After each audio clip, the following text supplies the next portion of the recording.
racing, folks, and it's a very even start from the entire field.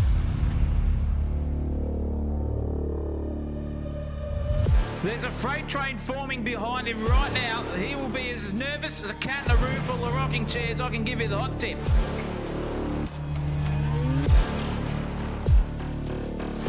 Sideways as a bishop on a chessboard. That was incredible car control.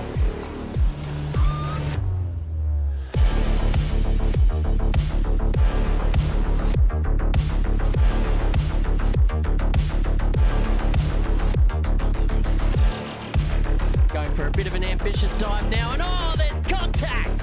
Here they come now around the final turn on the final lap. They're side by side.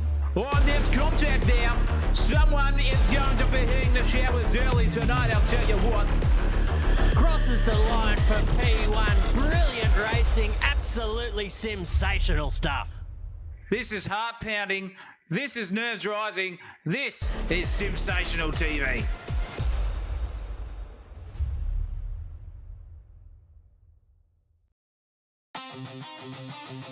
G'day, race fans. Welcome.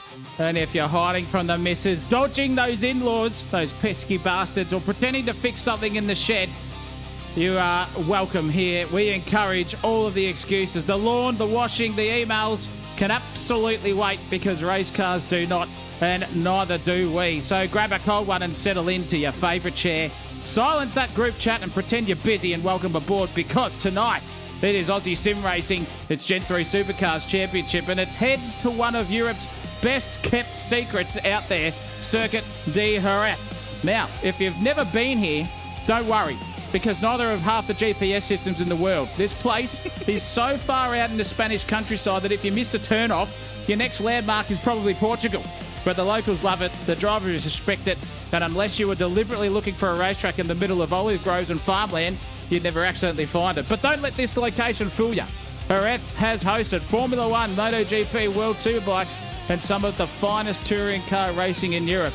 And a funny little intro spiel here, because if you look on that little bit of information, that during the podium celebrations of 97, the mayor of Jerez just disrupted the podium celebrations by presenting a trophy that was supposed to be presented by a dignitary from Daimler Mercedes-Benz.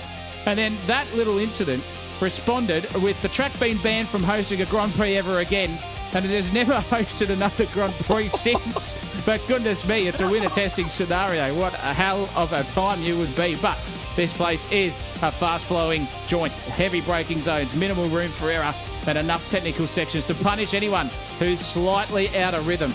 And for the Gen3 Supercars, this is going to be a proper challenge here tonight. But round 7, there is nowhere to hide, ladies and gentlemen. And at the top of the standings, it's still Kobe Marshall leading the way on 458 points. Another commanding performance last round has stretched that advantage. 276 points clear of anyone. And at this stage of the season, he's no longer looking over his shoulder. He's got everyone else trying to catch him. The man, though, leading the chase is Ash Rogers, the erection, on 382 points. And he's quietly become Kobe's biggest threat. 76 points is a margin that's healthy, but several rounds still to run. I'll tell you what, Ash knows exactly how to get back into this fight and start chipping away. And Luca Williams on 377 points, only 5 points behind Ash as well. That's going to be one good race difference, and he could be up there as well.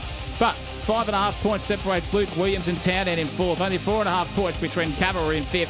And that's 3 drivers covered by just 10 points, all fighting for the podium in the championship. So one strong night here at Jerez.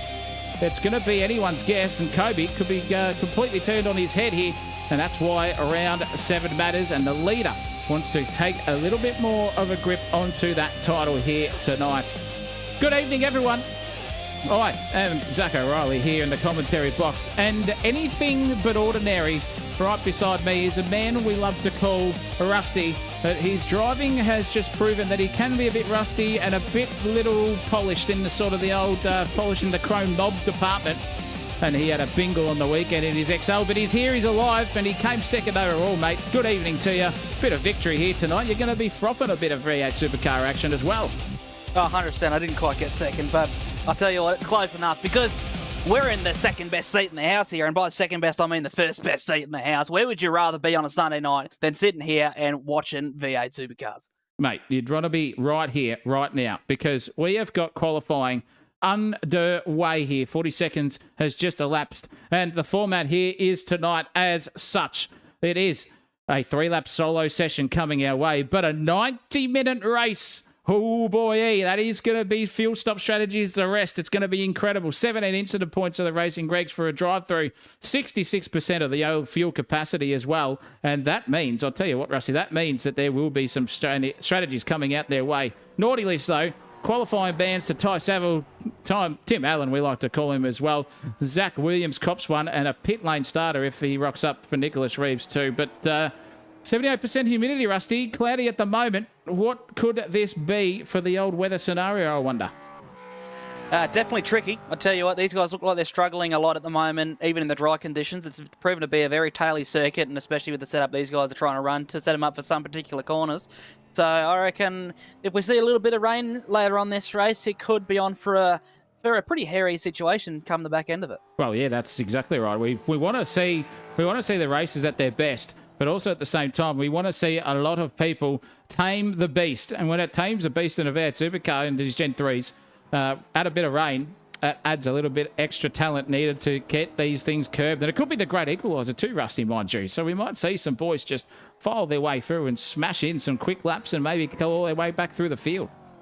Yeah, you're definitely not wrong there. There's a lot of people that could take advantage tonight that might need to get themselves a couple more points in the bag. So if they put in the practice and the hard yards in the old off season between last race and this race, then it could give them a lot of dividends because they could widen the gap massively between those and those that they're fighting in the championship. Yeah, well, look, let's see. Let's see what this racing ends up being, where these boyos end up at the end of the night, because, goddamn, I can't wait. 90 minutes around here seems like punishment, and for gluttony, I am one of them. Don't you worry about it. But here is Nathan Carpenter on his first hot lap.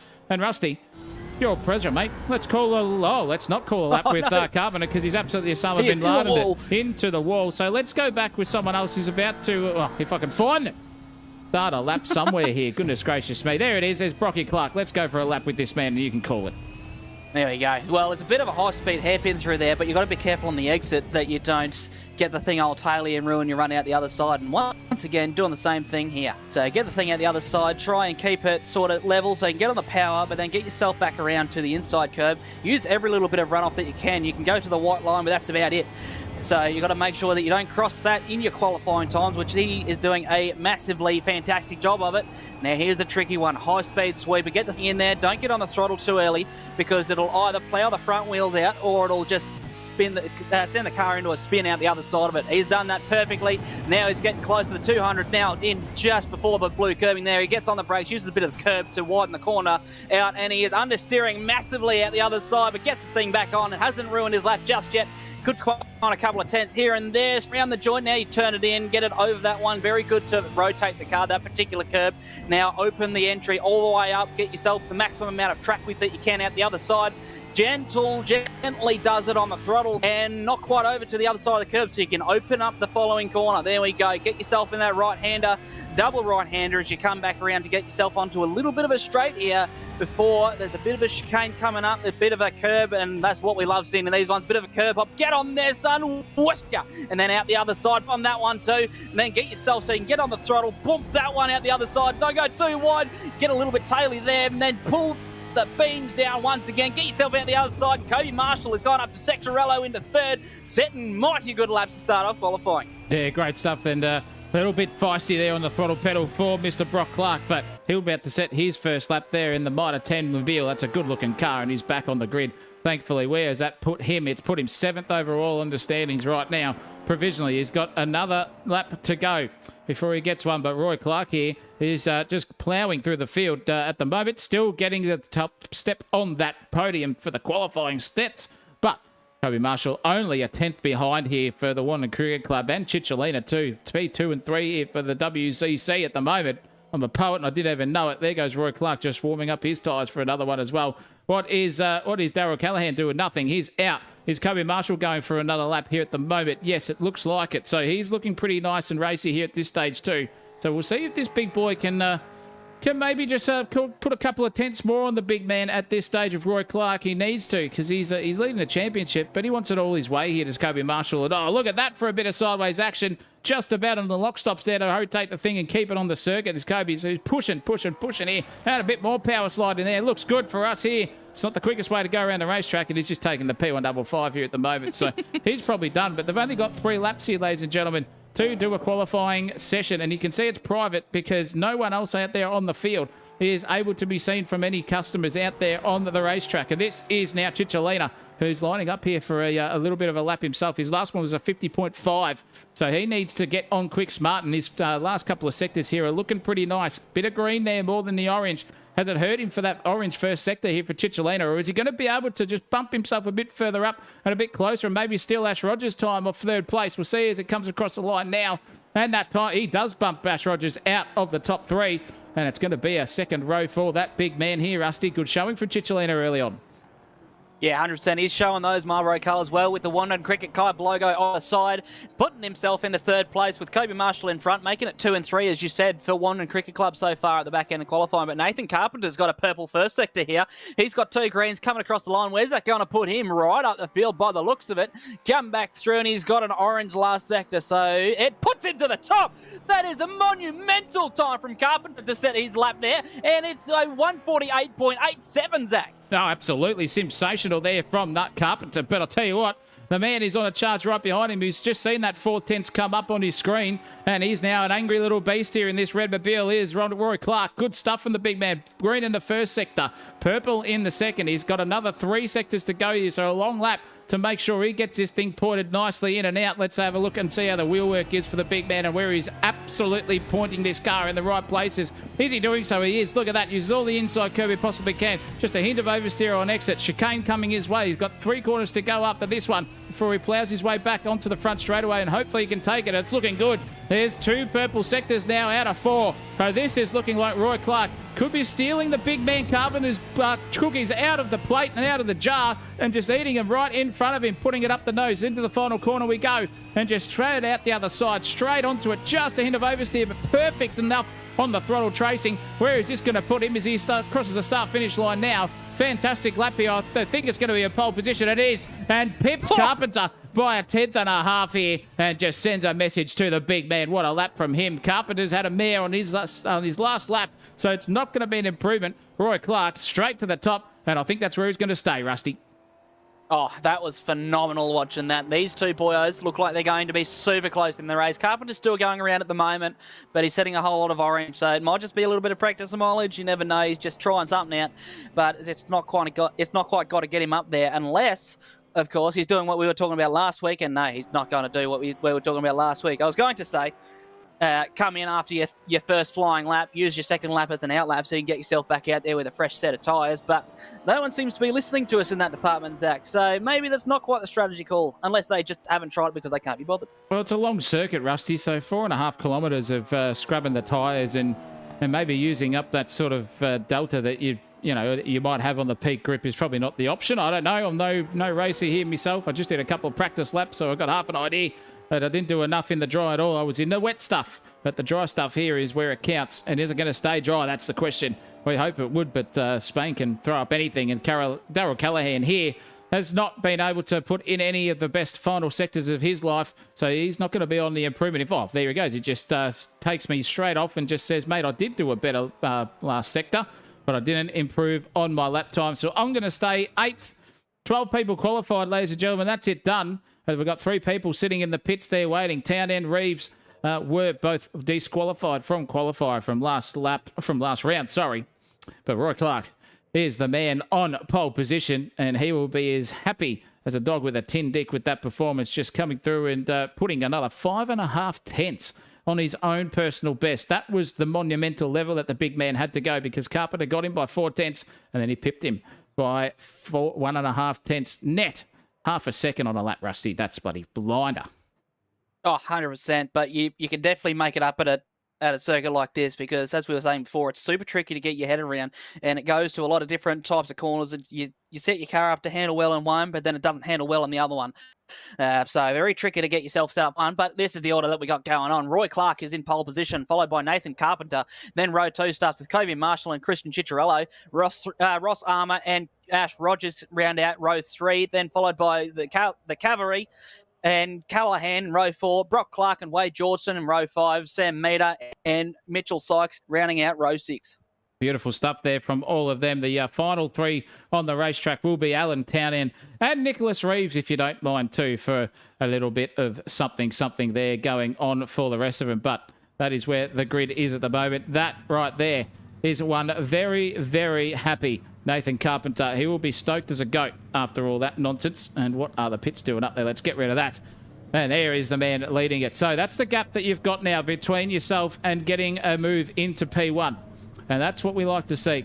We'd like to see a bit of a car length action as these guys start to form up on the grid here for the first and the last time, because we have got 90 minutes coming our way here at Simsational TV for the Aussie Sim Racing V8 Supercar Championship. This is unbelievable stuff. The nerves are rising. The tension is building here. You can just feel it at the moment, and it's going to ever rise because the longer Ross Armour and Wade Georgeson take to get their ass onto the grid, these boys here will be very, very nervous indeed. Good evening to the chat out there as well. Good to have you all. Good evening, David Marshall, Brendan Ortner's brother. Bradley Cairns out there too. David Marshall as well. Brycey Edwards is tuned in as always from the Wandon Cricket Club. Probably still up at the snow, the rich bastard. He hasn't got any dollars left in his bank account after this trip, I've been told. He's been shouting the whole bar up there at Mount Bloody Buller. But we got racing. Everyone is on the grid, ladies and gentlemen. We're ready to go. The lights are only moments away here for the first of 90 minutes. Looking forward to this one. So is Rusty right next to me here in the commentary box. The weather has changed. The conditions have changed. Now everything's going to change for now. The lights are up. 90 minutes is about to start here. Everyone is ready to go. And let's get racing. That's going to be a good jump there. And everyone's off and they're going. Motoring away. And that is Roy Clark, who has got the job done. Thankfully into turn 1. There is Nathan Carpenter too. But he's going to go try to pretend that he's going to make an attack. He doesn't. But gets right up on the clacker there of Roy Clark. So does Kobe Marshall behind him too. Now it's going to be a big jump there. Great stuff from Ross Armour. He's just got done there on big Cicciolino, and so is Kobe Marshall up in front. He's just gone straight up the inside of Carpenter. So a little bit of toing and froing here on the positional battles. Great stuff here. Good racing from everyone in sundry as they all round their way through the field. The back half of this little train here is getting a bit spicy because Brock Clark's looking up the inside here of Townend. That could be very, very indeed in the old overtaking opportunities coming his way, Rusty. Yeah, 100%. It's looking a little bit dusty offline here too, so overtaking's going to be tricky, and we're seeing the condition change already. It's a little bit foggy out there at the moment, and a little bit of cloud cover making it look very dark and gloomy for these boyos. They're going to be seeing that and keeping an eye on their radar as they're coming through, because now they've got to think about their pitch strategy. But before they do that, we have got some overtaking prowess going on in the field there. This is and making a move up the inside, and Townend even looking like he's trying to make something of it too. He's up a heap of spots, 5 from where he started with the qualifying van. Now he's trying to make the move on the Cavalry, coming up through here. He ducks it up the inside, just about gets it done, but they're still side by side out the other side. A little bit wide, but get on the throttle, get out the other side. He's got it in front, but he's still got a little bit of overlap to the Cavalry by the looks, but clears it by the time they get to the mid-corner. Yeah, great stuff. Good battling, clean, hard and fast at the moment, but these tyres are as cold as an Eskimo's dick at the moment, so they will be really, really tidy and tardy on their throttle inputs, else they'll be looping it around and doing 360s Tony Hawk style. So very interesting to see how this little battle pack is going to heat up as we go through, but it's still Roy Clark leading this one into the final turn. They go on lap 1. Kobe Marshall is looking really, really pacey early. In fact, too pacey there for his own good, because he just lost all that momentum. He just got right on the exit. He could have got a move here into turn 1, but has to settle right now, and Roy Clark's just going to try and find his own rhythm and not get himself too nervous in the old cat in a room full of rocking chairs department, and just race onwards here, and hopefully Kobe just doesn't stick with him and go for that. But we've already had an incident at the moment. There's Nicholas Reeves has gone off in the background, so we'll catch up to him in a second. But geez Louise, good racing here. 4 tenths is a gap between first and second. Everyone else sort of spread by a couple of tenths.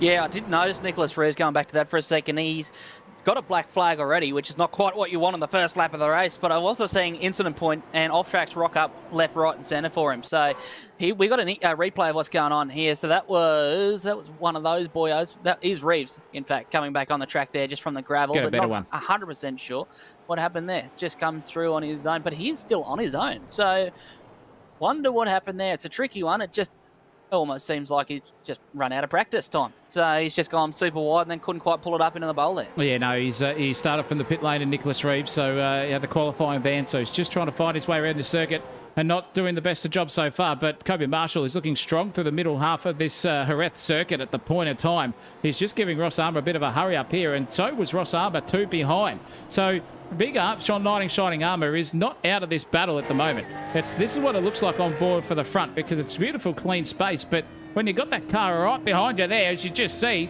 that is very unnerving. You've got to be looking forward and maybe in the top of the left-hand side mirror, because Kobe Marshall is not afraid of a send up the inside at any stretch of the imagination. We're only 3.5 minutes into it, and they're already battling for the last lap here, it looks like. So these guys are very, very tardy indeed, and it looks like Kobe Marshall's just got the measure on Roy Clark on the last corner there. But the horsepower is now galloping on, and just a little bit more on the old grip itch department, I would say, for Ross Armour's confidence. It's just allowing him to stay where he is here in first place. But Kobe is not letting him go. He wants this win big time to stretch that lead out beyond 80 points here in the championship. Yeah, 100%. And it almost gets now where you're not thinking about tyre saving. You just want to get in front, because the longer you're behind the car in front, the more the temperature starts to affect it, the more your tyres heat up, and then the worse your tyre wear gets. So if you can get yourself out the front early and start controlling the race, that is the most ideal thing you can do for your tyre life. And it looks like Roy Clark is just taking advantage of that. He knows he's got Kobe Marshall in behind, but he's just letting him stay there, because it's tricky to overtake in this particular track with all the high-speed corners.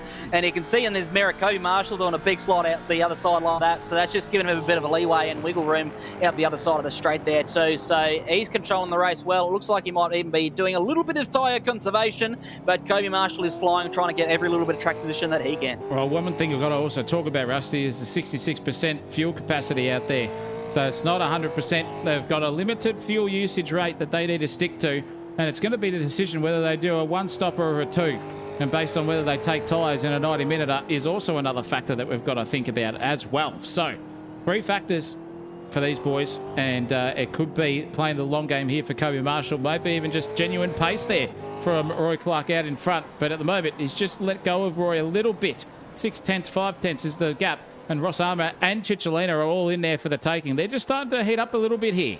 So this is good stuff from Carpenter. He was started, and very much so, had the opportunity to cement second place, but just got muscled out on lap 1. Finds himself down in 5th, started 2nd, and he's got Cicciolina and Ross Armour now to follow around. When you're following a car, though, Rusty, at these places where you've got sort of medium speed sweepers, that dirty air just does play a little bit into the old degradation of the tyre wear, I can tell you that much. Yeah, 100%. They're very aero-sensitive, these cars, even though they have taken 2/3 of the downforce of them. I'll come back to this in a quick second, because I did notice Reeves on the board just before. He had a meatball flag, so he's coming to the pits to fix that up. Had a bit of damage himself, but Carpenter is looking very racy here. He's down 3 spots from where he started, so he's got a point to prove and wants to try and make every single one of those, and more if he can. And I tell you what, he has just set the fastest lap of the race too. He's done a 1:50.089, so he is absolutely flying, quicker than everyone else out in the field at the moment by a couple of tenths. So keep him in your back pocket, because he will come up there very shortly, and that is looking like it was a huge accident, Zach. That was a massive one, in fact. Let's see if we can go back and catch it a little bit earlier. It is at turn 1 for Nicholas Reeves. He's had some sort of hardware issue here. Look at that, just out on the AstroTurf, no brakes, whack! Oh my goodness me, that would be a broken spine, and the engine just goes whoosh and bang. So that thing is out, written off, back to the pits, and Nicholas Reeves will just be watching from the sidelines, I think, here. And in fact, he is already, because he's out. And I feel sorry for the big man, because that was a big one. But speaking of big, this battle pack here is just starting to heat up nicely here. Roy Clark, Kobe Marshall, and Ross Armour all line astern, separated by about 2 or 3 tenths on average each. So it's just a bit of seesawing here. And the old Delta, look at Kobe Marshall on the approach there. Really, really hot onto him here. This is his view. And that looks like Roy Clark at the moment just a little bit out of sorts. Just that fraction, maybe a 2 centimetres, 3 centimetres, a bit wide on every apex. And here goes Kobe Marshall for the late lunge. Can he get the job done? He doesn't. Cigarette paper, though, between the two of them on the rear bumper and front bumper bar. And he's giving him the old nudge, the mid-corner push out the other side. It's Kobe, so it's limits stuff here for both of these drivers. Cracking racing, that's what you get when you get the primo at the front. They know how to do it. They know where the centimetres and where the millimetres are. And it's going to be very, very indicative here of this race for the whole event, I would say. These three boys are just going to start toing and froing. And what can Ross Armour do as well right behind him? That's the big man there too. Very, very shiny looking car too. Nice bit of rainbow action. I like that livery. But Kobe is all eyes forward here at the moment, you would assume, Rusty, because Roy Clark is not looking as confident as we thought he would be in this race. No, but he could still be in that conserve mode because it's a long old stinnery in this particular track before they do decide to come in for their first pit stop when they run out of the fuel. But it's also to see the different lines and philosophies once again between these boyos coming through there. It looks like Kobe Marshall is vying for the old get it stopped and then turn in really late approach, where everyone else around him is turning in early and keeping the mid-corner speed up. Have a look at this. Late apex there and gets the thing in. In fact, it wasn't even quite an apex for Roy Clark in front, but still heaps of speed out the other side. So you don't quite need to hit every single one of them to keep your speed up and pace up in these cars. But I tell you what, it definitely helps. But you can see the different philosophies there.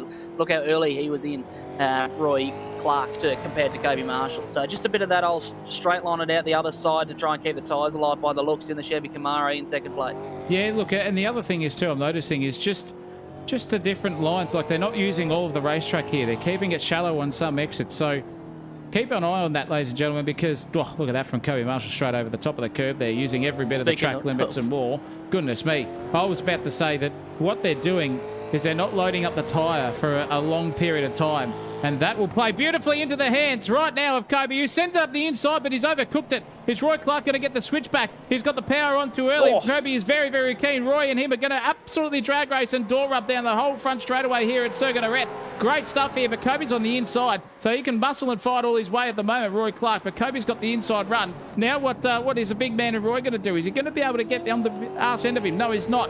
Kobe has just cemented that and looked for the dive bomb, and look at that from Roy, just half sending it again up the inside, and that has backed the pack up behind too now. So Roy's under threat from Ross Armour and Christian Cicciarello as well. We love this sort of stuff. Great move by Kobe Marshall. Fantastic send up the inside. That was a rip snorter.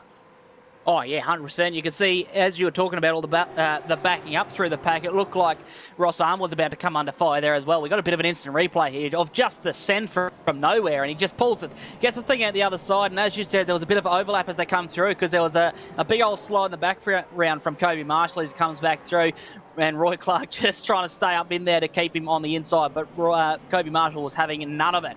But it is still backed up once again as we come back through here. It is looking racy from Roy Clark now. He has lost the track position, so now he wants it back. And we might see half a cent here, but have a look. You can see the difference that line philosophies there. It was a late one from Kobe Marshall turning in, and Roy Clark is keeping it very narrow at the other side, trying to open up the following corner, but Kobe Marshall wants none of it. In fact, he's gone a little bit wide there as well, so is that going to hinder him? No, it's opened up the following corner so he can get the mighty good run on the straight, but Roy Clark might make a move super shortly. Well, I'll tell you what, if he doesn't make a move super shortly, this man's going to be all over him like a dirty rag because Ross Armour is not afraid of a half send himself. So he needs to get himself in the rhythm too because he's looking forward and backwards. Cicciolina's right there with him, 0.3 of a second away also. But Cicciolina will just wait until the perfect time for him to make that move, wait for the overtake and the mistake. And I guarantee you it won't be in any sort of contact when Cicciolina goes for a move up the inside. It'll be aggressive, but it'll be from absolutely nowhere. So let's watch out for him at that stage. But Ross Armour just pulled that thing up. I thought he was going deep into there, but he pulls it up nicely. And now it's a four-way battle train between these top five. Great stuff. Carpenter's is still in the mix. He hasn't let go of anyone here as Carpenter either. Must man who started off second, so he will be looking to just lick any crumbs that come off the table from this battling here at the moment. And also, he might be able to just preserve those tyres a lot more because when you are sitting this far behind someone and also you're the man in Cicciolina sitting this close, it's also always a good thing, as we said earlier, just to manage those tyres. And very wide there from Cicciolina, in fact. The racing rages on here. This is Ross Armour's POV of the Marshall versus Clark battle at the front. And look at the two different driving lines, as Rusty said earlier. Just noses it in early there. There's Roy Clark and gets it right out. I would assume that right there, you would just use it and run the whole thing car wide and then stick to the left-hand side of the circuit and then make your way through this corner, but none of them are doing it. So they know something that I don't out there, Rusty, unless you've got anything else to make me look like a fool in the old driving technique department there. I'm not too sure. It could come down to tyre saving. So the philosophy is if you can get the thing pointed straight out the other side, so you're just getting on the throttle like you're starting a drag race, then you're not using one side of your rear tyres more than the other, so it's not loading that one up, which then could lead to a big old slide out the background, which would wear it even worse. So that's the philosophy behind that particular one, which might be what they're employing. I'm not 100% sure, unless they just like driving that way and getting the old run out the other side. But whatever they're doing, we'll see what happens when they come in the end. Up to the lead up of that as well, but it was like a slight defense from Ross Armour coming through there. Gets it out the other side, and it was a little run through the mid corner from Cicciarello behind, but not quite enough to make a proper move on the straight. In fact, he's losing his gap on the straight there, so not quite ideal in the old pacing department and the overtake department, mind you, but still battle century right up and down the field here. Yeah, it's looking pretty nice as well. Just a nice little freight train here of the guys seesawing between those 4 to 5 tenths of a second, and Kobe has just managed to find 2 or 3 of those additional and get away to about a 6/10 lead now over Roy Clark. But looks like Ross Armour now with the pace mounting and just getting a little bit quicker, so to speak, that he's struggling a little bit, and Cicciolino is just finding his rhythm ever so slowly as well. He's probably just trying to catch up to him a little bit. 3.5 tenths is the battle between these two as they race on down the back straight here at Circuit de Jerez. And it looks very nice indeed. In fact, it's if anything, it's actually looking a little bit darker out there. So the mist is around, ladies and gentlemen, and the overtaking opportunities are coming big time here, because that looked like Roy Clark just checking up a little bit too much. And Ross Armour nearly took the pants off him and just said, mate, I will give you the bend over and I'll get right past you. But he didn't at that stage, and it looks like here that he's the quicker of the two out of these drivers, which is weird enough to say. Full credit here to Ross Armour driving the tits off this thing at this point in time, and I love seeing this. 15 minutes just about into this race. We've still got an hour and 15 to go, so anything can happen. Those clouds are starting to look a little bit darker out there as well, so hopefully these boys are on those radars, we said, Rusty, early on, because changing conditions could just equalise this battle in a heartbeat. Yeah, 100%. They always call rain the great equaliser, because it doesn't matter what equipment you're in. And what car's better, we'll get back to that later, because that is a send on Nathan Governor. No, that is Cicciarello going into the pit lane.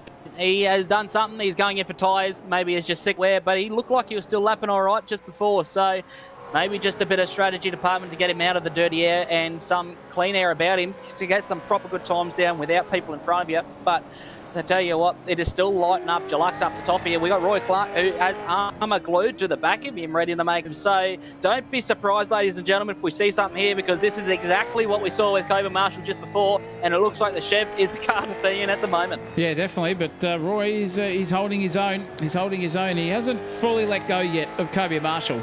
But Ross Armour looks the quicker of the two for sure. So very, very interesting. And interesting as well for Cicciolina to enter the pit so early on in this race. So hopefully it was just a little bit of a fuel strategy for him. Just put a little bit less in, but then fill it up as you go on, and you can go long in the second stint. So that'll be interesting to see. Watch out for the P14 in Cicciolina at the moment. Climb his way back through the field once this starts to settle itself down. But I don't think anything is settling down in the mind here of Roy Clark, because that boy at the moment is very, very scared of Ross Armour. And Kobe Marshall as well is just finding his rhythm, but ekes out a couple of tenths. And then by the blink of an eye, he's back down and loses those 2 or 3 tenths that he got so preciously. So this circuit is very hard to get the rhythm in, but at the same time, these boys are racing very, very nicely indeed as well. A little bit of battling going on. No, it's just a timing tower issue there with Georgeson and Allen in the background. Same thing with Callahan and Townend too. Actually, Darryl Callahan has just gone off the circuit, so he has definitely lost his position 6 there as well. Not the ideal scenario for the big man, and if this move doesn't happen here, we'll quickly just have a look into how Darryl Callahan managed to stuff it all up completely here. This is here at the moment. Is he going to send it up the inside? He just runs it completely too wide there. In fact, both of them barely went through, but tell you what, it's Chris Townend who got the better jump out of it. And in the meantime, Darryl Callahan has lost 1 place and then 2, because that horse rider behind him has come through and actually taken the spot off him as well. Oh, no, he just had a little bit. Seemed to look like he forgot where the corner was, so he just went straight on the chicane there too. So not quite ideal unless he still had gravel on the tyres. That could also come into effect. But can we get another roof cam here of Roy Clark? Because on the main straightaway, I'm fairly sure I just heard him lift off as we were watching just before. So I reckon he's got a bit of strategy department going on about him and just trying to do the old fuel save method. Now we're going on to a big long straightaway here on the back part of the circuit. So let's just listen here for a second and see what he does in the braking zone. Yep. There we go. Massive lift. That's 200 metres. So no wonder Kobe Marshall could get the job done like that. He come from nowhere, but that's because it seems like Roy Clark was off the throttle there. So let's just see how that one out by the time they come into the pits there, Zach. Yeah, very interesting. Good pick up there, Rusty, as well. Just listening in with keen ears is the big man as we go around too. So wonder if Kobe Marshall's doing the same thing. Wonder if Ross Armour is also doing the same thing too. And just hearing that car. If they've got their audio turned up for the opponents outside higher than what their inside car is, they could probably just hear in the distance maybe that going on for Roy Clark. So they might cotton on to that and just say, yeah, oh, well, look, I might do the same thing there, Champo. Thanks for giving away your tricks. Can't hide the exhaust note, that's for sure. The thing's bloody 110 decibels. But racing onwards. Clark, Armour, still locked in horns. Only 0.6 of a second. Marshall still leading this one. Won a cricket club at the moment. Probably up in the shareholders department here, I would say, at this stage. Couple of toing and froings going on in the background, but the biggest mover and shaker is this guy here, Chris Townend, up 8 spots from where he started in 14th. So he's doing a really, really nice job keeping it clean. Here's Townend as well. And everyone out there at the moment inside the top 4 has just completed their laps. They're all doing 51. So is Ash Rogers too. He's doing a 51. What's Townend doing in the lap time department? He is doing 52.1. So just not on the pace. Probably found his rhythm and momentum here. And he might catch up to the back there of Ash Rogers, who's just off there in the foreground. Haven't called him all night here because he's had his own race. He just got up 1 spot at the start, commanded it. Cicciolina's come into the pits as well, so that's probably where that 1 stop came from. And oh my goodness me, Rogers, that is so close on the outside. Let's get off him because we're going to commentate and curse him out of that one, Rusty. Yeah, and I'll tell you what, I was about to start talking about how it looks like Townend was catching him, but it looks like Townend's doing slow lap times anyway. He's doing a mighty good job because he's made up all of those spots, as you said, but it seems like he might have just burned his tyres off a little bit. So we'll see what happens when he comes into the pit lane. We've got plenty of time to do it, and 66% fuel might not be enough to get you to the end, I'm feeling, on 1 stop. I think we might see a few of these boyos doing 2 stops. I think we were seeing Cicciolina just before, who's already committed to the 2 stop. He's the first one to come into the pits. And the other thing I'm noticing on this live timing tower here, Zacko, is not many people have off-tracks through here. It looks like a very off-track intensive circuit that you see in a lot of these Formula 1 Grand Prix things. But there's only 1 or 2 that I'm seeing for the most part up and down the field, except for Reeves, who had a little bit of trouble early. Yeah, look, it's interesting. Different tracks also have different limitations on how greedy you can be as well. So this circuit here at the moment hosted a very, very many of elite Formula 1 races in the past. Should be still here, I reckon. This is a cracker circuit, especially with these regulations too at the moment. I reckon this would be a good one. Wouldn't show off any of the crappy battery-saving bullshit that we see at this stage because there's only one real long straight. The rest of it is just full balls to the wall stuff. But we're racing Gen3 Supercars. Who gives a rat's toss bag about that shit? That's for sure. Darryl Callahan at the moment does, because I'll tell you what, he is all over the back here now of Chris Townend. So Darryl is back onto it in the Dazzler department, and he's looking really racy here at the moment, and that is very, very tardy there from Townend, and he's going to go straight up the inside here. Does Darryl? No, he doesn't. He gets the door shut on him. Goodness me, Brody Kostecki style there was Townend yesterday's race. Nearly turned into disaster, but it didn't. Lucky for Callahan, he did not get caught up in that. His quickest lap, mind you, is a 50.5, which is only about 2 or 3 tenths off the best on the racetrack at the moment. So he is a quick customer out there. Cicciolina's got the slowdown as well in the background. So he's had a little bit of an excursion here too, but this battle rages on. Are these boys fuel saving? That is the biggest question. Let's see what we see and what we hear here. Not a chance. And look at that for a send up the inside. Oh, my goodness. Dazzler, just send it up there, son. Goodness gracious me. He pulled the thing up early. Now he's side by side here with Townend, who's got no idea that the big man was there. He's got the blinkers on Mackay Eva style there as Townend just muscles Callahan out of the way and says, not today, sunshine, at least not this lap anyway. Cracking stuff there, but nearly ended in disaster, Rusty. Yeah, we got a bit of chat action going on here too. We've got Mr. Walshy who's saying, which sim is this? This one, son, is iRacing. So we've got Gen 3 Supercars going on with the Aussie Sim Racing League, and they are sending it out there and pulling moves from nowhere and slamming doors, cutting off noses, cutting off anything you damn wish you want to. And it is fantastic action here. We've got Fabian Fitness who's just come in the chat too saying, G'day son, how are you going? But put us in the chat and go, who do you think we're going to be seeing at the top end of this? We're seeing a bit of strategy department. We're seeing a lot of racecraft department. So anything can happen here in this 90-minute. Where might even be a bit happening in the weather department. So give us your old predictions in that one, and let us know who you reckon's going to come out on top. Who are you thinking, Zacko? Look, I got no idea, mate. I got no idea. All I know is that there has been, in your little spiel there's been 3 people go off the circuit. Wade Georgian is one of them. So this is him on the fast sweeper. He's going to go out there onto the, right into the sand trap. See you later, alligator. The erection also went off. And I'm not meaning the pants department, ladies and gentlemen. I mean off track. He is just come in and bottled it at the chicane. Good night, Irene, for him. He would just be copping a slowdown for that one too. So that's another one. Then Ross Armour came into the pits. He left the pit lane. And then next minute, their man's... well, this is him entering the pit lane, in fact. And I think it is actually here where he does do it. In fact, it's into the pit lane. The guy's lost it and just locked it all up. And that is big loss there in the time, and just nearly pirouetted at 360 for Roscoe.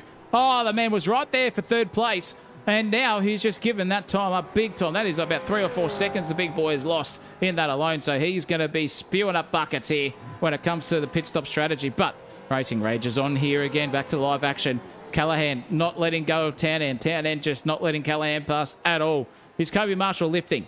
That's the biggest question I've got here, because he's gapped Big Roy Clark by 1.5 seconds. There's been nothing to say that Roy Clark's had a misdemeanor anywhere on the circuit either that we've missed. So Kobe is just really pushing it, and no sounds of fuel saving here at the moment. He just looks really nice on the exit. Listen to this. Just on the full throttle right at the exit of the corner. So he might be fuel saving on exits, whereas Roy Clark is saving it on the entrance too. Let's see how it goes into the straightaway. No clutch in action here at all for Kobe Marshall. So 50.6 versus a 50.5 though. Different fuel saving strategies here, Rusty. Or has Roy Clark found the number that he needs to go, and now he's going to press on with it? I reckon he's going to press on with it. It seems like he is trying to do the old one-stop strategy here and just try and stress the fuel tank out. So we'll find out that later on, but Kobe Marshall might struggle in that. He's more focusing on his tyre conservation. So the different philosophies from these boyos, and the tyre conservation seems to be the one putting in the hard yards early. It's dropping the gap down a little bit at the moment. So just doing the high-speed stuff, it looks like he uses less of it, just gets it under that grip limit. But I tell you what, especially on the straight here where he can brake at the limit, no worries, that is where he is gaining all of this lap time, because you can hear that is 200 metres of coasting on the clutch pedal, trying to save as much fuel as you possibly can, and he is going to light up the strategy board by the end of this one, I reckon. Oh yeah, that's a very good shout. Let's see what happens. Kobe Marshall is doing it in different ways, I would say, but 1.8 seconds has gone down to 1.3 in a lap. So Kobe now definitely on the fuel saving sort of masterclass, I would say, for him, which we have seen him do many a times. Oh no, he's just gone wide there, and that's going to hurt his pace there. He just missed the apex by about 3 or 4 metres. So that's going to decrease that gap there, I would hopefully, for Roy Clark's sake. We're just going to call him Ross Clark tonight here, Rusty. Bugger him. We've got Ross Armour out there and Roy Clark. Goodness gracious me. But nonetheless, 2 Clarks out on the field. It's good to see them both out there, Brock Clark and Roy. Second place for Roy, and where are we? 8th place for Brock Clark as well. So a very nice shout for him. Ross Armour's also copped a black flag.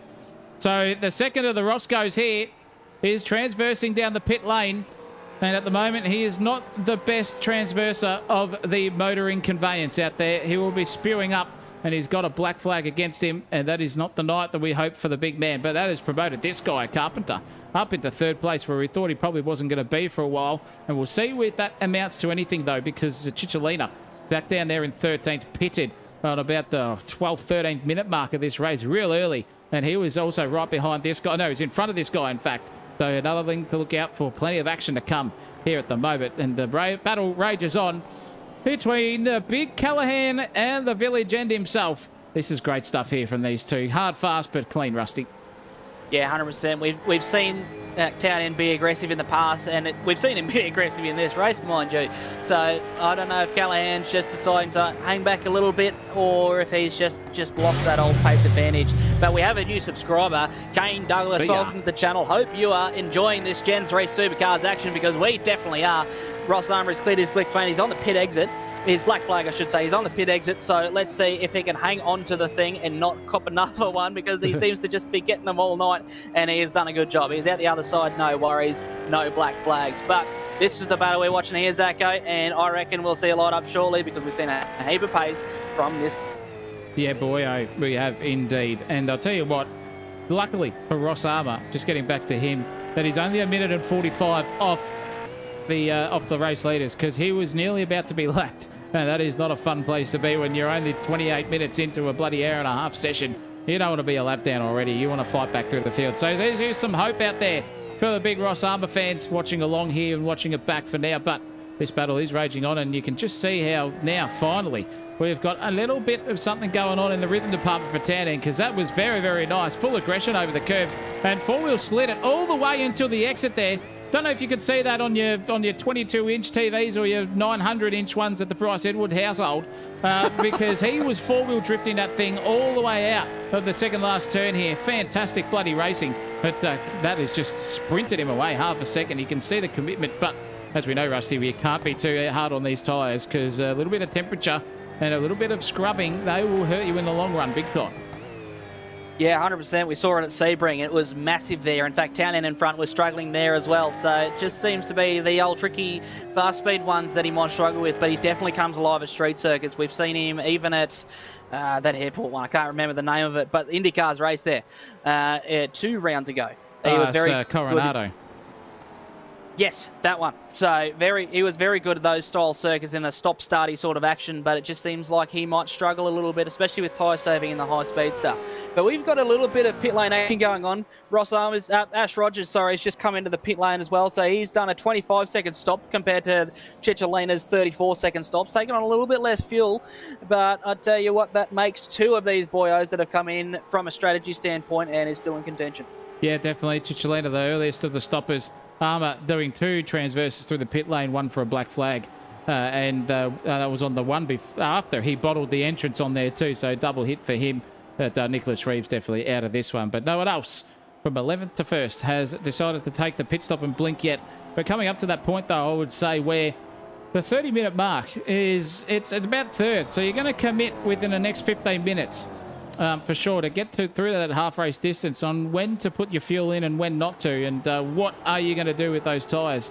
I don't know if anyone will take them, to be quite truthful. If they sort of hint that there could be some weather on the way, they might just keep going around on these slicks and just keep themselves in that rhythm and that flow, and hopefully, for the love of goodness and God all motorsports, that they can actually stay here and survive to the end. But it's getting mistier out there. It just looks ominous. I'm not too sure at the moment what's going on with the weather out there, Rusty, but the headlights are ablaze now. So the vision is starting to get a little bit jittery out there, I would say, and this could be ominous. This could be ominous here. We're not over yet, that's for sure. 3 seconds goes to Roy Clark, second place over Kobe Marshall. Kobe Marshall is in first and leading it and charging away.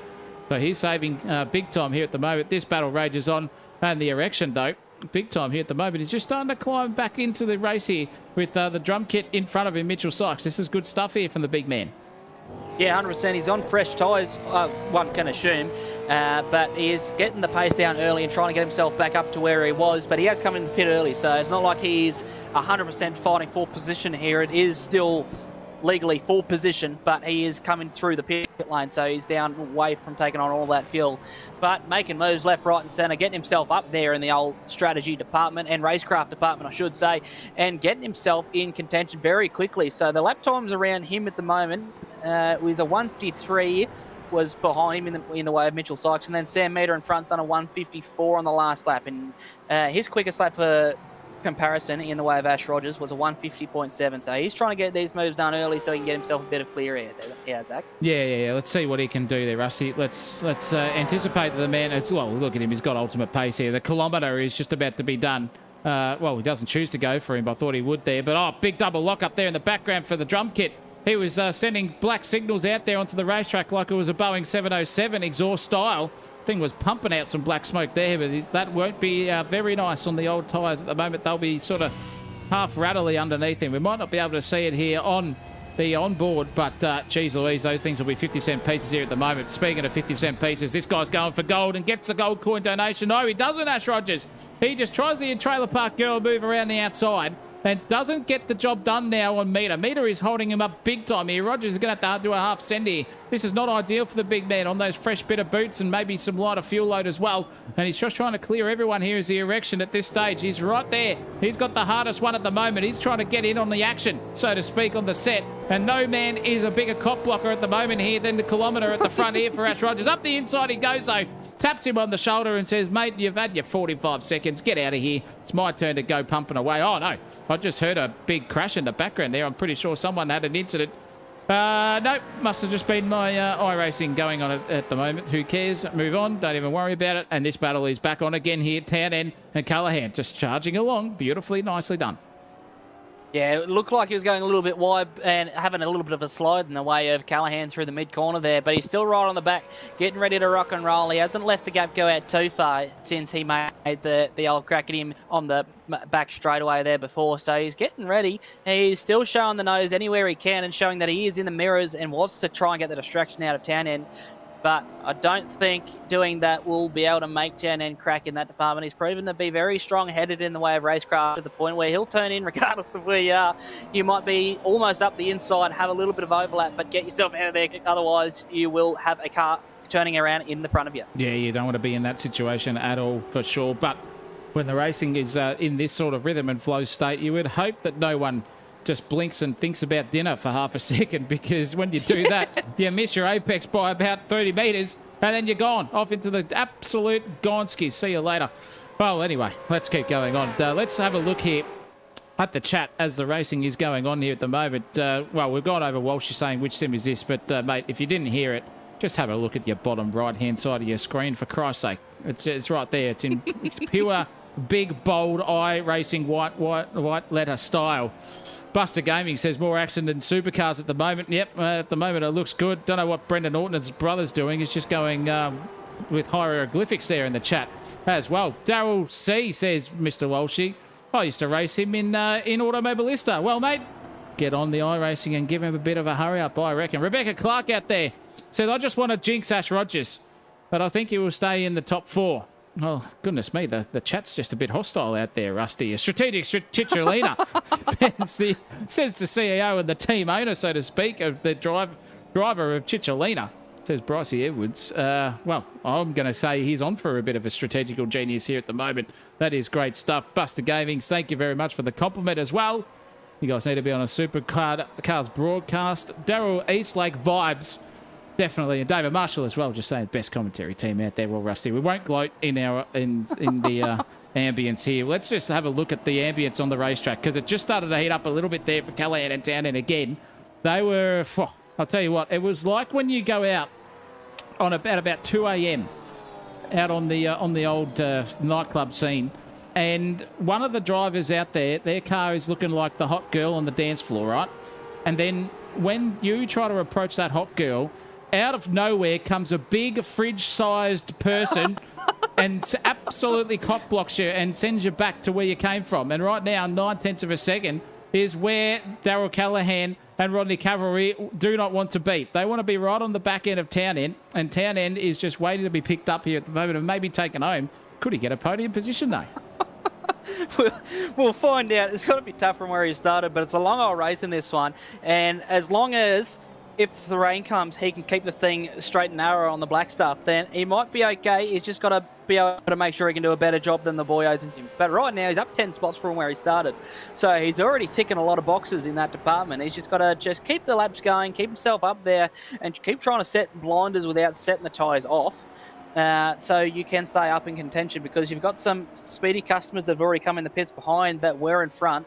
So you've just got to make sure you can keep your nose clean until that point, and then just hope the weather doesn't come and you can keep this old racecraft thing about you. Well, you would think the mamacitas out there at the moment would be cheering on any of these guys at the moment, and hopefully they can brush up on their Spanish, because tell you what, when you're a foreigner and you can try to speak Spanish over there, well, I'm not speaking from first-hand experience here, Rusty, I've got no idea, but I've been told that you will probably be through to the semis without dropping a set, so to speak, if you know what I'm talking about.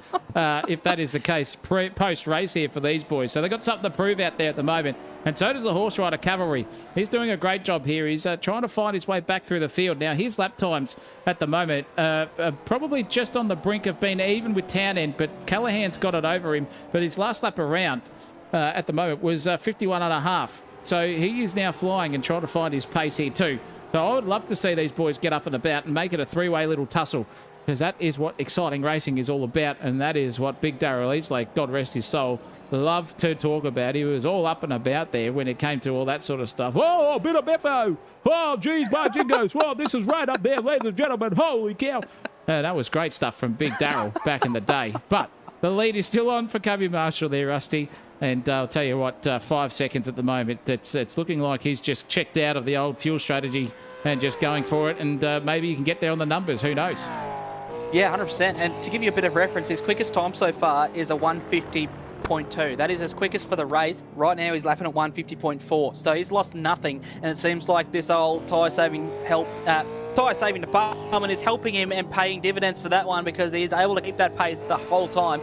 But I was seeing Roy Clark in the background at one point. He was about half a second to a second off that kind of pace while he was fuel saving, but he's brought his lap times right back down to 150.5. So it'll be interesting to see what happens in that old department. You've got Nathan Carpenter that's done a 150Z, so that might just be lighting up in the battle between those two and just trying to make something of it as much as they can before they come into the pit lane. But I tell you what, looking down the field, it's nearly 150s from all of these boyos. You've got 150.2, 0.1, 0.0, 51.0, 50.5. So these guys are super close in their race pace department. So you might be right in the old tyre, do you put the tyres on department, because it just doesn't seem like they need it, do they? No, not at the moment. Not at all. And at the rate that Cubby Marshall's going forward here, he's already within clutching distance of Brock Clark, who is down at 11th. So these boys at the moment, geez Louise, they're looking to be lapped here with 40 minutes of racing, well, just about already, and they're already going for it. But that is a big slide there from Kobe, just a little bit too ambitious on the throttle pedal, and gets his way through. Then comes the Horse Rider to the pit lane, though. So, oh, geez. What was that there, Rodney Cavalry? Did I catch that, Rusty? Am I seeing optical illusions out there? Was the big man half crossed up on the approach into the pit lane there? Because, boy, oh boy, that looked hairier than a goat's back. Yeah, it almost looked like he was taking the Pocono line, just cutting straight across the infield there to shorten the distance. So I wonder if anyone else has pulled that, and that's the reason they copped a black flag in the past. We'll definitely find out when he exits pit lanes, because that's not... it's normally about that time when it'll give you the black flag for that kind of thing, not so much beforehand. Now we're looking at Roy Clark, and look how much fog there is. There's a lot of humidity starting to come around this circuit, Zach. So I reckon this weather department might be starting to set in, and then there might be a little bit of something coming by the looks of that. Mate, there is the weather on the side. I can't get the radar up, unfortunately. But the humidity at the start of this race was about 72%. Went dyslexic there. I was about to say 27. But now it is 100%. And on the old barometer there, whatever 1010 HPA means, that seems a little bit too high for me. I don't know. That just seems a little bit too high for me for it to be dry out there in the coming moments. But it's still 25 track temperature out there. Oh, geez, that was very wide there from Roy Clark, who's trying to struggle to pull the thing up. So that is the situation here at the moment. 19 kilometres an hour gust, 22 degrees ambient, track temperature only a couple more above that. So... anyone's guess here, Rusty. I'm not too sure. I'm really not too sure about what's going to happen. I hope for God that it gets a dry race at the end for these races. But for me, up here in the commentary box with you, just chomping down on some beautiful burritos as we talk, we could not give a rat's toss bag if it starts pissing down out there. I can give you the hot tip. Yeah, you're definitely not wrong. Whatever happened to weather department, I'll be excited for it. Rain, dry, nighttime even. I don't care if the sun just explodes in the iRacing department. Obviously not in real life. We want to keep that thing going on. But in iRacing, it doesn't matter. Night racing, because it always excites it. And speaking of exciting it, this is Sam Meter covering off from a flying Cicciarello, trying to make a move. Can't quite get it up the inside, but he's definitely trying. Narrow line here, a little bit wide in the way of the kilometre out the other side. So what's going to happen here? Fresh tyres by the looksy for Cicciarello. Chicharello, unless that's just pure pace. Dives it up the inside. Meter closes in on him. That's as slight as there's con from Chicharello, and he just can't quite make it work either. So he is stuck there once again. He's got to get all of that work back up to the vacuum before he can make a move. Now he's separated by 0.7 of a second. Well, as Big Darryl would say, oh, bit of biffo out there. That was cracking stuff in there. And that was what Chicholina just came onto in the kilometre at the moment in Samuel Meter. He is 100% making that thing exactly 1 kilometre wide here for Chicholina and for everyone else here tonight. He's not been an easy man to get past. I'll tell you what, he loves a bit of action and he loves a bit of battling too. His teammate also out there in Travis Allen is an American compatriot, and he also is not afraid to put the elbows out when he needs to as well. That was very wide there from the meter. In fact, he just got the thing pulled up. In fact, he was fully on all the lock stops there on the steering angle and just feathering that brake pedal. But into the pit lane comes our leader, ladies and gentlemen. Kobe Marshall has blinked just under the halfway mark here at the 90-minute special at Circuit de Jerez. So he is now blinked. Roy Clark's going to go straight past him. In fact, no, I don't. Oh, in fact, yes, he does. He goes right past him because there he is, that red car right there. So Kobe has blinked. Now, with that time, 42 minutes and 46 seconds, is this going to be the scenario where Kobe does fuel save? Because he wasn't looking like he was doing it too much in the first stint. The second stint, though, if he does choose to do so, it's going to be Roy Clark then who will come back at him with a little bit of extra gutso, because that man was clutching in, as we saw earlier on in Roy Clark. He was clutching in 200 metres before any sort of braking opportunity came. So it could be a switcherino with just the old fuel-saving strategy department here, Rusty, for the second half. Yeah, you're definitely not wrong. We'll just have to see what they take on, because as we've covered earlier, it's 66% fuel tank size limited. So if he's come in at the end of his fuel tank here, which he would have, because Roy Clark's still going around it. In fact, all of these boyos are still going around that haven't come in yet. That might just limit him for that one, because there's still 43 minutes in, I should say. There's still an amazing amount of time in the way of, quick maths, 50 minutes. So it might be tricky for him from here to try and make it on one stop. So let's see if he can get the fuel saving going, but I'd say it's going to be pretty tough. And with the big old question mark in the way of weather, it just might throw another spanner in these works, because we know that plays havoc on fuel usage as well. Yeah, it does. It does, definitely. So, well, look, interesting times here.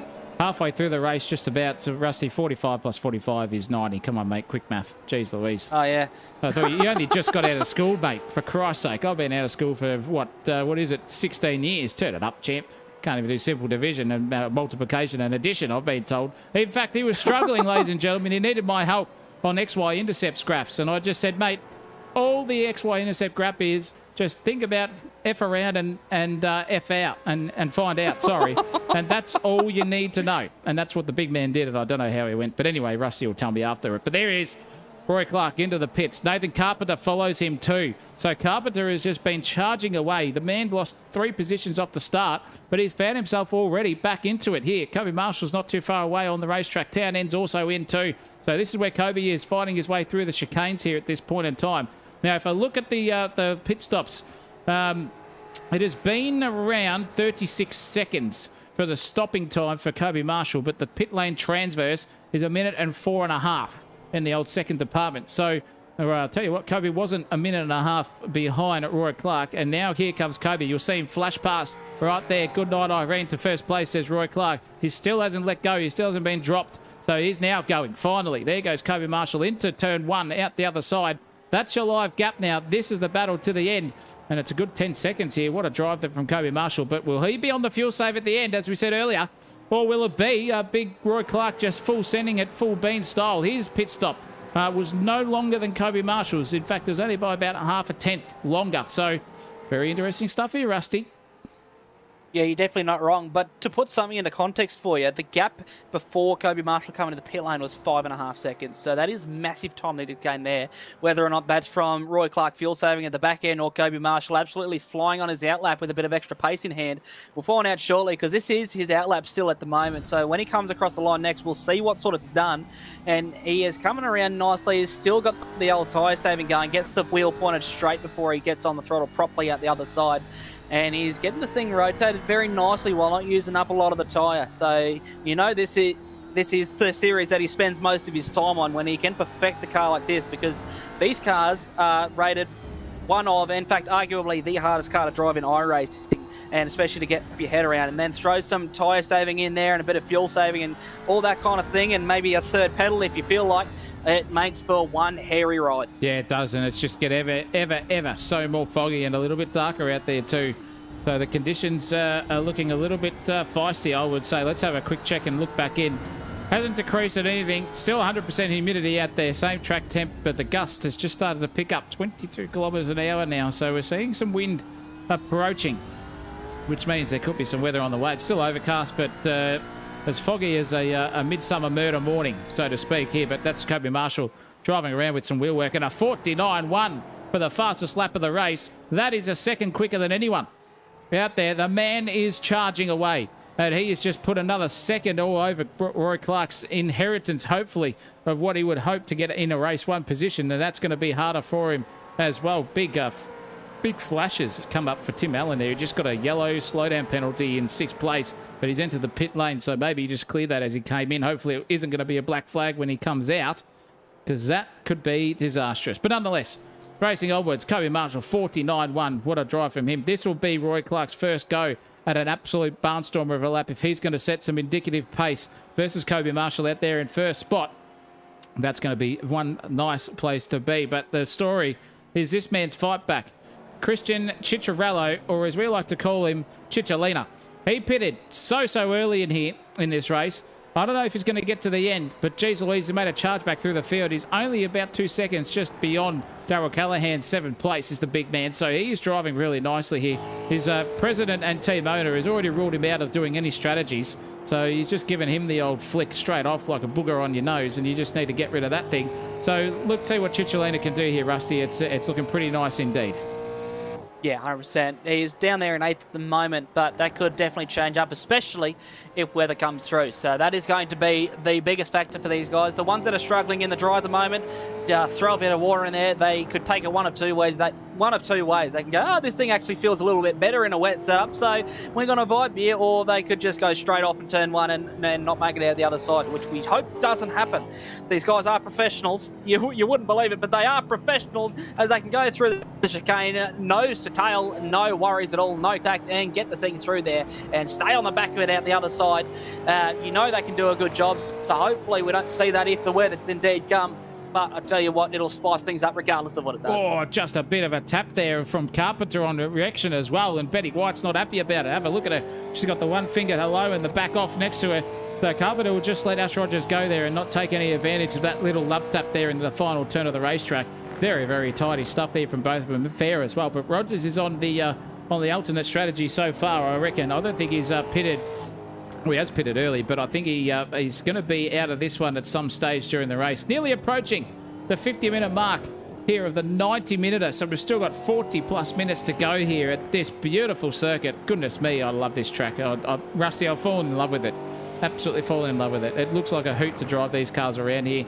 I think this is the great equaliser of a circuit in many ways for some drivers, and some other drivers will be right up there, as we've seen here. Look at Carpenter versus Rogers, though.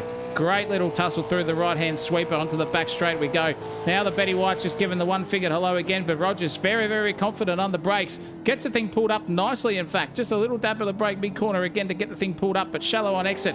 Goes for it. Carpenter has got no answer here. He's trying to drive this thing on the nth degree of the grip limitations, but he cannot get there, and Rogers is doing a great job. He's showing the nose left and right just to put Rogers in that vulnerable position, and there it goes. That could be good night Irene for Rogers, but there is a right-hander approaching. So Rogers is going to fight this one. The Trailer Park Girl move around the outside here for Carpenter. Can he get the job done? He can for moments, but now he's going to have to get the long run around the outside onto the marbles, in fact. It's 3 right-handers in a row, so he's on the wrong side of the circuit into the chicane. And Rogers does hold and stick it fat there and says, yep, bugger ya. I'm going to keep racing onwards. Great little tussle here, but he's just run a bit wide there on the exit of turn 12. Now turn 13's approaching. Oh, that was close. Carpenter had to check up again.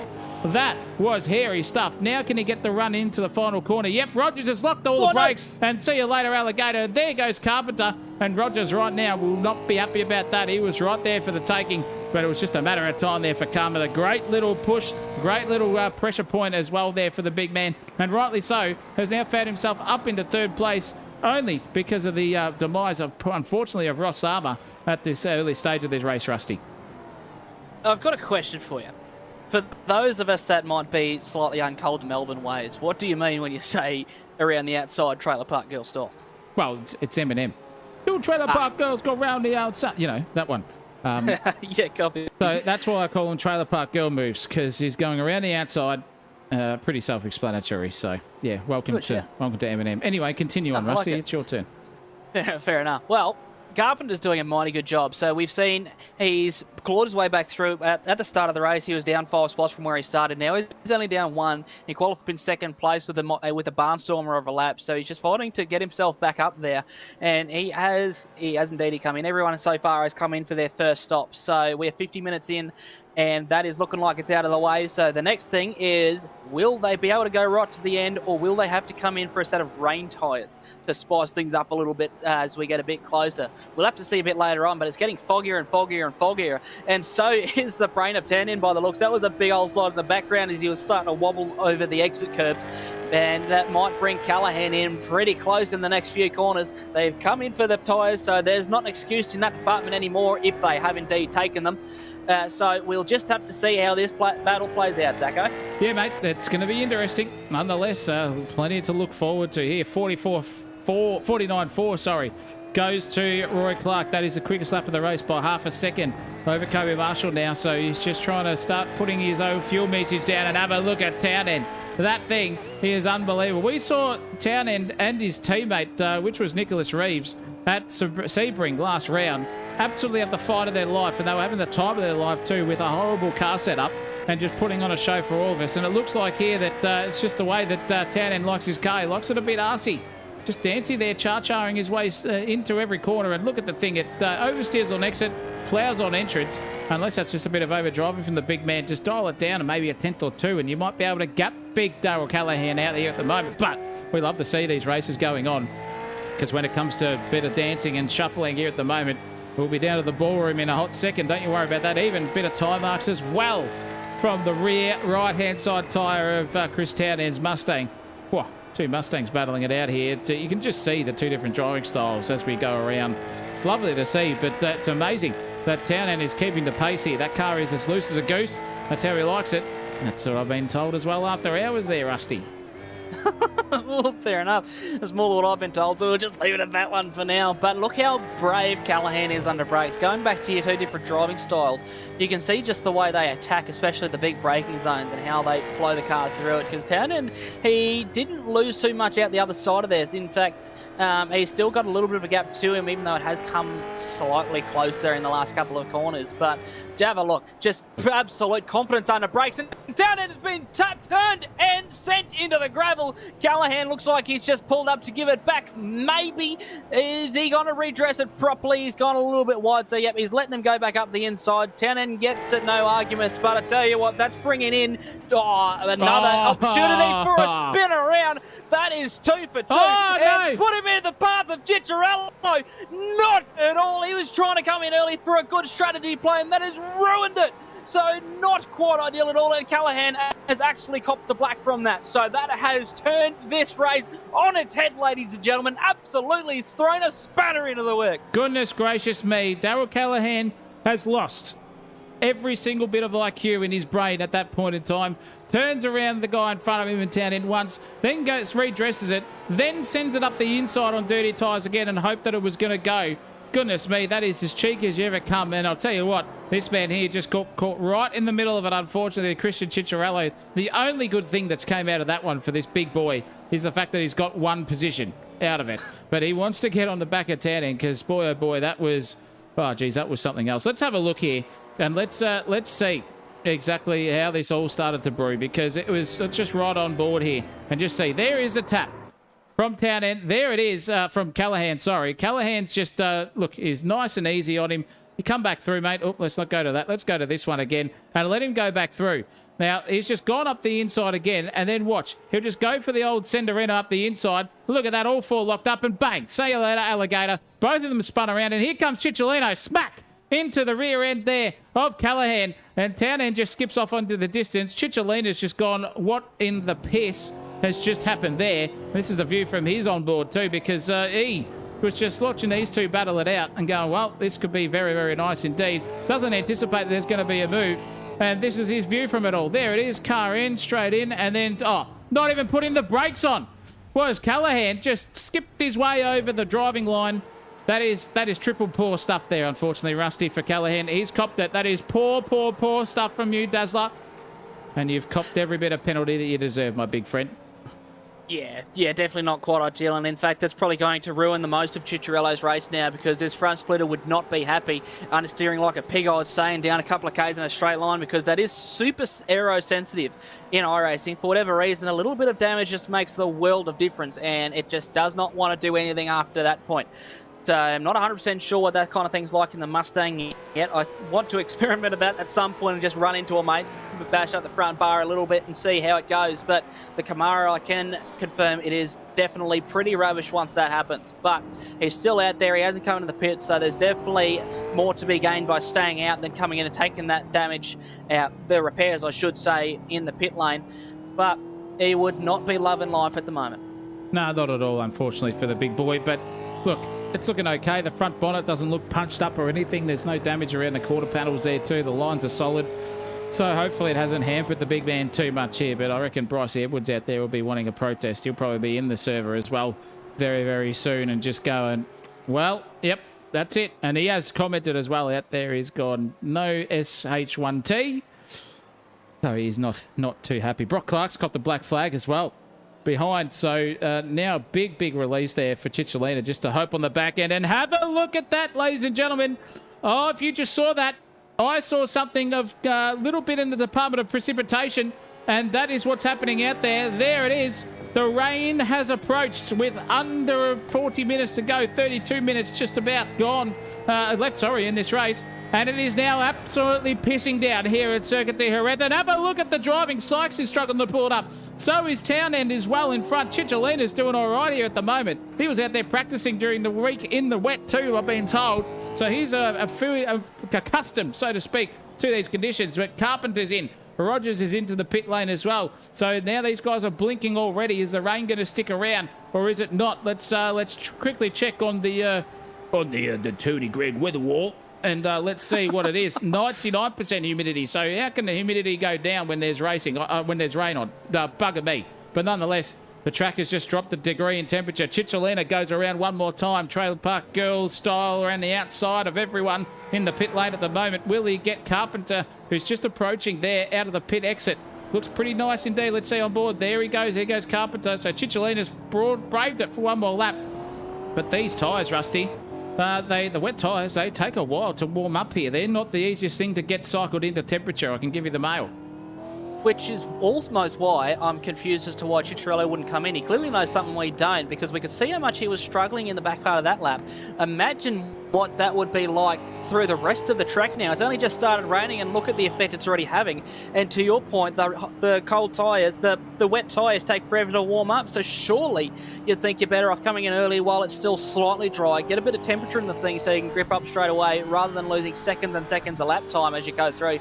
But let's have a look at this. Let's see the braking performance there between dry and wet tyres at the moment, and you can see how much further Carpenter can brake on the wet tyres. He goes a little bit wide there, but that might be the old go-kart line they like to call it in Supercars, where you don't take the racing line. And as we were talking about not taking the racing line, that was a big slide as he picks up the painted white line. The other thing that you need to avoid on a wet circuit, and just look at the gap there now. He is absolutely losing out all of that lap time. So I don't know if that was a strategic come in or just a mistake, but he is massively struggling out there at the moment. Yeah, a lot of guys are struggling as well. Cavalry's gone off the track. Travis Allen has also gone off the track, and so is Cicciolina too now to add to that one. So big news out there. It's changing conditions, but it's not raining here at this point of the circuit. So very, very interesting. Cicciolina's just struggling big time. But this man has come into the pits as Kobe Marshall to swap onto the wet tyres, and there is the rain once again. You can just see how long it takes these things to start warming up and get into focus and rhythm as well as a driver. It's the worst thing. Cicciolina's got the slowdown, but got that cleared pretty quickly as well because his pace was so quick in the dry. So slowdowns are now out so to speak. These boys can take the P155 on it, but Kobe is still leading. Roy Clark has come in and taken wet tyres as well. And this is what the pit stops look like at the moment. 2 stops means have come in for wets. That is 100% true. Chicholina's just transversed his way in as well. And so is a horse rider and cavalry as well. So this is now race onwards to the end in these conditions. But, wet weather. It's anyone's guess what's going to happen here. And have a look at the tediousness of Kobe Marshall just struggling to get that thing braked down the back straightaway. Turns it in. And he'll be very, very, very light on the throttle inputs here as well as he goes around Rusty. This is going to be exciting. Have a look how much it is and how hard it is to drive these things. Oh, 100%. He's not just easy on the throttle input. He's easy on the downshift too. So you can listen in the braking zone just to how much later he was downshifting just to avoid upsetting those rear tyres. So he's doing everything he can to just try and keep the rear in check because they're not quite up to temperature yet, as we're seeing. And he's going around every corner here, Shane Van Gisbergen style. In fact, he's picked up the painted line out there. There's no grip there. That is proper slick garbage when you get out there in the wet. So be careful of that one as you're coming back around. But the rest of them, if you're not familiar with what wet lines are, basically in a lot of the high-speed stuff where the rubber has been put down on the circuit as the track sort of wears in the dry, that becomes super slippery and slick with all of the rubber that's been put down. In the dry, it's fantastic. It's grippy. Bob's your uncle. Get on there, make some lap time. But it wreaks havoc in the wet, so you're actually almost better. Well, not almost. You are better off going outside of that, so you're way off the rubber and you actually find more grip as you go along the outside of the circuit. And it looks very strange, but that's why they call it the go-kart line, because that's where they learn it all. Absolutely. It's the road surface has not been worn down by the old friction and rubber scenario, so you get a bit more grip out there. But speaking of grip and exiting, unfortunately here, Cicciolina has come a gutser and he is DNF'd out of this one. Let's see what happened to the big man. It just happened as he came out of the pits too. He copped the black flag also. So I wonder if he's just gassed it up too early here and just got himself ready. He's looking nice, ready to go. Nope, just stops. Oh no, what has happened to the big man? What has happened? It's just unbelievable, and he's gone. It said he's crashed, so did he crash at all? No, he didn't. Cicciolina out. David Marshall and Brycey Edwards will not be happy at all, but there's cars going off the circuit everywhere here at the moment. Roy Clark's had a bingle himself. He's had a Lara, which is unfortunate for the big man. There it is. Turned himself around. Just gets the thing. No, he doesn't get it pulled up and loops it into first gear as well, trying to save the thing. So he's had a mare, a second placer as well. And that luckily has not cost him any positions. Townend's also had a mare here too. So he's also come a gutser to the conditions. Also, look at that, all crossed up during the left-hand sweeper. Just gets the thing straightened, but off onto the dirt he goes. So he's now lost time as well. And then, to add more insult, Mr. 707, Mr. Aussie Sim Racing himself in Wade O'Georgeson has also had a timeout. And look at that, just transverse and smack. Just sideswipes the car, Rusty style there, in fact. And gets back on the circuit. And unfortunately, though, for him, he's down there in 11th place at the moment for the big man with some DNFers out there. Sorry, Rusty, it was bound to happen. That's all right, I like it. For context, for those of you who are watching, I went into a bit of a club sprint event on the weekend with my brother's Hyundai Excel, and on the fourth run out, not even while I was fighting for lap time, I just went too hot into a corner, lost it, and went sideways into the tyre barriers. So not quite ideal in that department, but at least it wasn't my car, so it's all good in that way. But these guys are racing with their own cars, so this could absolutely end their race and muck with their wheel alignment. So they're very fragile if you hit them in the wrong spots, these ones, and there's a lot of wrong spots where you can hit them. So you've got to be super careful now that the rain has started falling not to do that. Don't pick up the white lines, don't pick up the rubbered lines when they are super bad through the high-speed bits, and just see how well you can get yourself around there. But a lot of these boyos are struggling. Roy Clark, the gap has now gone out to 22 seconds. Nathan Carpenter is 16 seconds behind Clark. So it is struggle street for these boyos at the moment. Well, Townend's been the biggest of the strugglers. He's copped the black flag as well as a big man, so he's completely lost all the momentum. There he is, losing it all together by himself and off the circuit. So he's copped that and also a black flag to add insult to injury for the big fella. So he's going to have to go through the pit lane and serve a penalty, which means the kilometre might... No, he won't. Kilometres are a minute 18 behind him, so he won't get into that. But Townend not approaching these conditions lightly. And have a look at that. It's just ridiculous. There is full swimmage on the inside curbage. There is water puddles, standing water on the every single corner where the puddles will be brewing. And look at that. The racing line now is just a reflection of the sky above it, in fact. So Marshall would be absolutely shitting bricks here at this stage. Just trying to keep the thing on the racetrack, and he does so, go around the outside there and just sticks on that little bit of a different sort of looking tarmac there. Looks a little bit lighter in colour, so to speak, and just takes the wide line through here. Goes around nicely. That's how you do it. Don't get on an AstroTurf and accelerate because you will die. And luckily there for Kobe Marshall, he has not done so. So racing onwards for him. Rogers, though, massive, massive drive from this big fella. 4th place at this stage. Great driving from the big man. He'll be happy at this stage, being 13 seconds adrift of Carpenter, but also 32 seconds behind him, if anything comes to gutter, is Rodney Cavalry. So Rogers here with the Betty Whitemobile doing a nice job indeed, Rusty. Yeah, 100%. You can just see the different philosophies all of these boys are now taking. We were talking about the different lines in the dry. Well, now they're taking doubly different lines in the wet. Just seeing the way their car's going to work and handle. But tell you what, if you go out that wide all the time, your car's not going to handle well at all. So you've got to try and keep avoiding that one, Rogers. And you might just be all right by the end of this. But where do you go here? You want to place your car so you avoid the reflected surface. But every little bit of this track at the moment is a reflected surface. So it's just a bit of a dummy whammy of I'm stuffed. So it's just...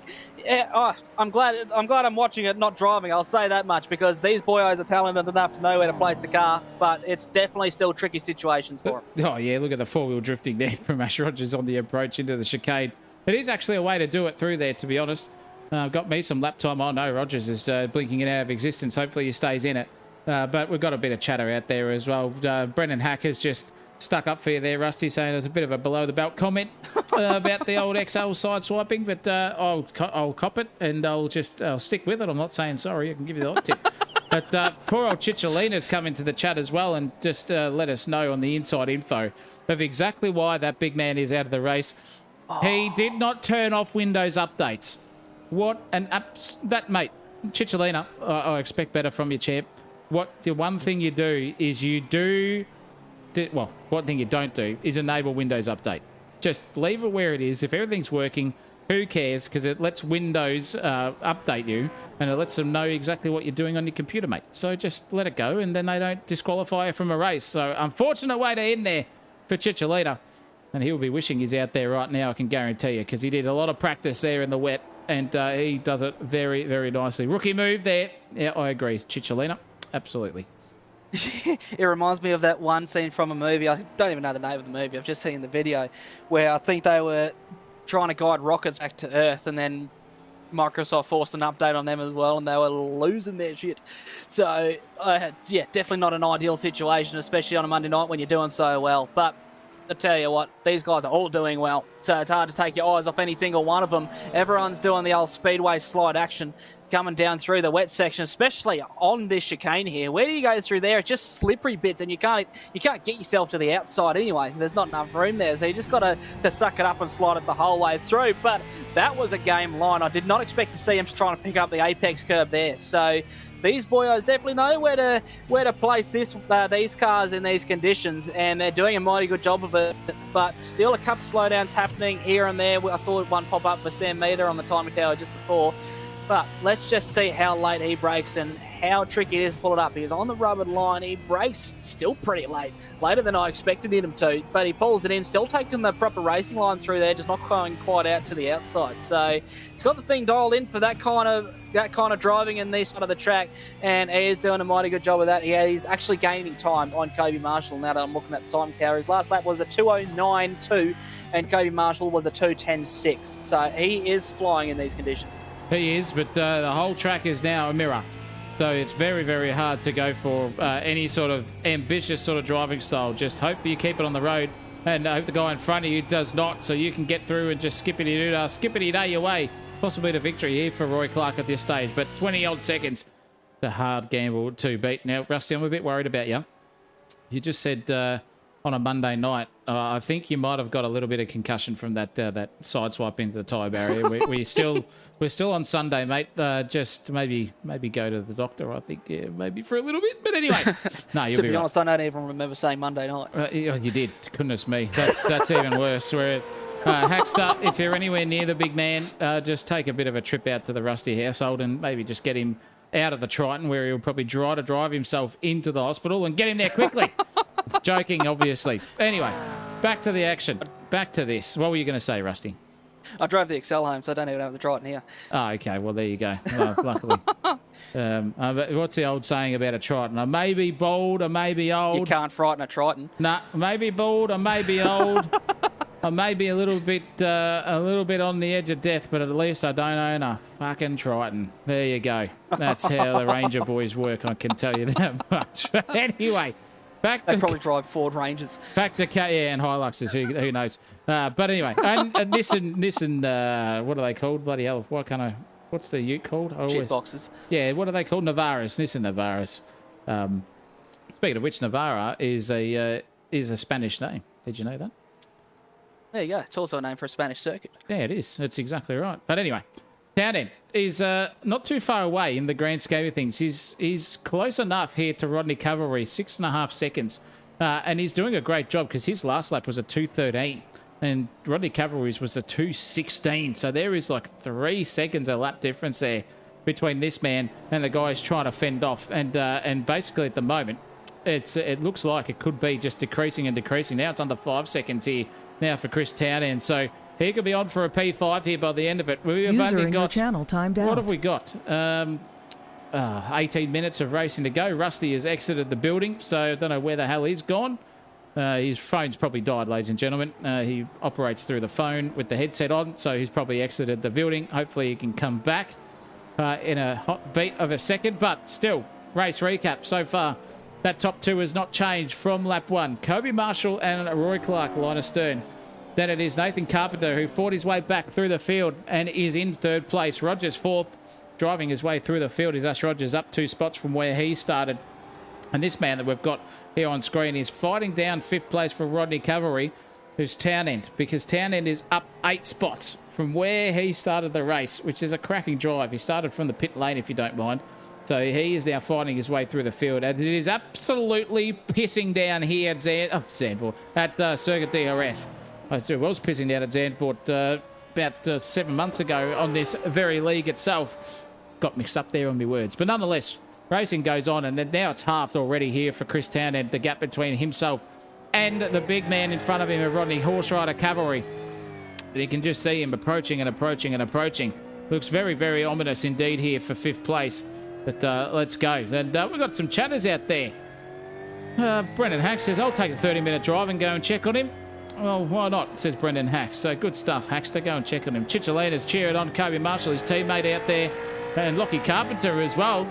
Oh, look out. We've got Carpenter fans out there. Nathan's on the track. And Lockie has said the boys from Wollongong say, go Nathan Carpenter, podium is his. Well, I hope so here at the moment. It's looking pretty nice for the big man. He's doing a great job out there at this stage of the race at the moment. Podium for him is a good event. User entered your He will channel. probably hope that he's going to come back. And here comes Rusty once again. He's charged the phone up. He's got his headset on. And finally, he's back. What are you doing, man? Oh, Windows forced an update. Oh, yeah, turn it up. No, I don't Pig's know what ass. happened. The network just disappeared from my list. So I've got the... you were bang on with your words. I've got the phone on charge now. It's on mobile hotspot. So I've got a bit of internet connection back about me. But I tell you what, we are back with some awesome racing here. Once again, Carpenter sliding his way out of this one. You bang on. As you said, it was a mirror service across the whole track, because where do you see a bit of black stuff to place the tyres? There's none of it. So tricky conditions for these boyos the whole way. And Georgeson has just come into the pit lane by the looks out of service black flag. In fact, it's a black flag essential for a lot of these boyos now. They were saving all of their off tracks for right now, because I'm seeing heaps of them going up and down the field. So if you've got a couple of incidents from car contact before, which will give you a 4X, that is going to put you in massive strife, because the more of these ones that you add up, the closer you'll get to that old 17 number, which will put you onto it through the pit lane. And some of these boys are finding out the hard way. They are, and what else is finding it hard at the moment is Cavalry's grip on that car, because Townend is just coming at a rate of knots here. Unbelievable pace from the big man. 2:13s again, 2:16s for Cavalry in front. So the horse rider at the moment is just cantering his way around this field, where he needs to be galloping, because that gap is just about to be all over good old Irene for his 5th place, because Townend is on another level, and just confidence under braking he goes. Lovely bit of overtaking there, straight up the inside of turn 2, and look at that, he's already gapped him big time, half a second in just about 30 metres of racetrack on this, whatever it is, looking like a racetrack, looks more like the M1 on a good day, because they don't bloody they don't resurface their goddamn roads up there in New South Wales and here in Victoria either. The roads are just mirrors, because it is just ground down to a perfect pulp, and that was close there from Town End from losing it on that mirrored surface, so to speak. Luckily, he got the thing collected. Jeez Louise, he's on fire. He would wish he did not cop a slowdown penalty and that had to transfer through the pit lane again, because he could be right up there at this moment with the pace that he has got. But still racing onwards. Marshall leading. We've only got under 15 minutes left to go here. And this could spell disaster for anyone up the front. It's been a long haul, over an hour in a Gen 3 supercar at any stage of the season, Rusty. Here's a tall feat. Then you get into a 90-minute plus rain. Got to be a brave man with some big cojones out there. Yeah, but speaking of big cojones, I'm seeing Ash Rogers looks like he's closing in rapidly on Carpenter in front as well. So the last lap time for Rogers was a 2:08.6 compared to Carpenter's 2:09.0. So he is coming in at a rate of absolute nightly, about by 5.1, 5.0 now behind. So he is climbing a massive race, and it looks like he is finding all of his speed through the high-speed stuff. So he can just pick the right line out of there and then get the thing sent in properly, carry the speed through, and he is gaining quickly. In fact, that was heaps of time through there. That's a gain of about 0.8 of a second through the one corner alone. So he's got the thing dialed in and will be on the back of Carpenter very shortly. Yeah, great stuff here from Rogers too. The erection, looking for a podium. Boys from Wollongong will be hoping that's not so, because Carpenter's got some fans out there in the chat there, Rusty, and they're cheering him on. In fact, I think it's his sibling or his brother, one of the two, or any family member, doesn't matter. They're on for Carpenter's podium here at this stage, but Rogers is wanting it more and doing so. 4 seconds is the gap now. Wherever you can find the grip, that's it. That black stuff out there is where you need to go. On the outside, though, you can't stake it out there because it turns into mirror, so you might as well get it back in on the racing line. And just on the edge of not there was Rogers too. Just flicked the outside curbage. And just at that point of time, it just got a little bit lighter out there. Some clear skies are happening out there at this stage. So is the rain just going to dissipate here? I think it might, but the track conditions will stay the same because at only 22 degrees ambient, it's not going to be any sort of drying off territory unless we get some clear sunshine for the rest of this event here. With 12 minutes to go and under here for the 90-minute. It's had everything, this race. It's had black flags, it's had crashes, it's had people punting people off and people yeeting himself off in the pit lane. It's been full of action, and we haven't been disappointed here at all, Rusty. No, definitely not. And we're still not disappointed. Look at the slide that even Rogers is carrying out the other side of there. Proper drift action, which we love looking at on a Sunday evening. There we go. I've got the day right for you. And I saw in the chat just before, going back to Rebecca Clark, just because I like to jinx Rogers, I think he'll stay in the top four. And I'll tell you what, you've jinxed him, but you've jinxed him in the way that you didn't want, because he is still actually in the top four and climbing. So I reckon that one just hasn't quite gone too well for you, but it's going well for Rogers. He is putting the thing through. Counter steer central out the other side. Fantastic stuff.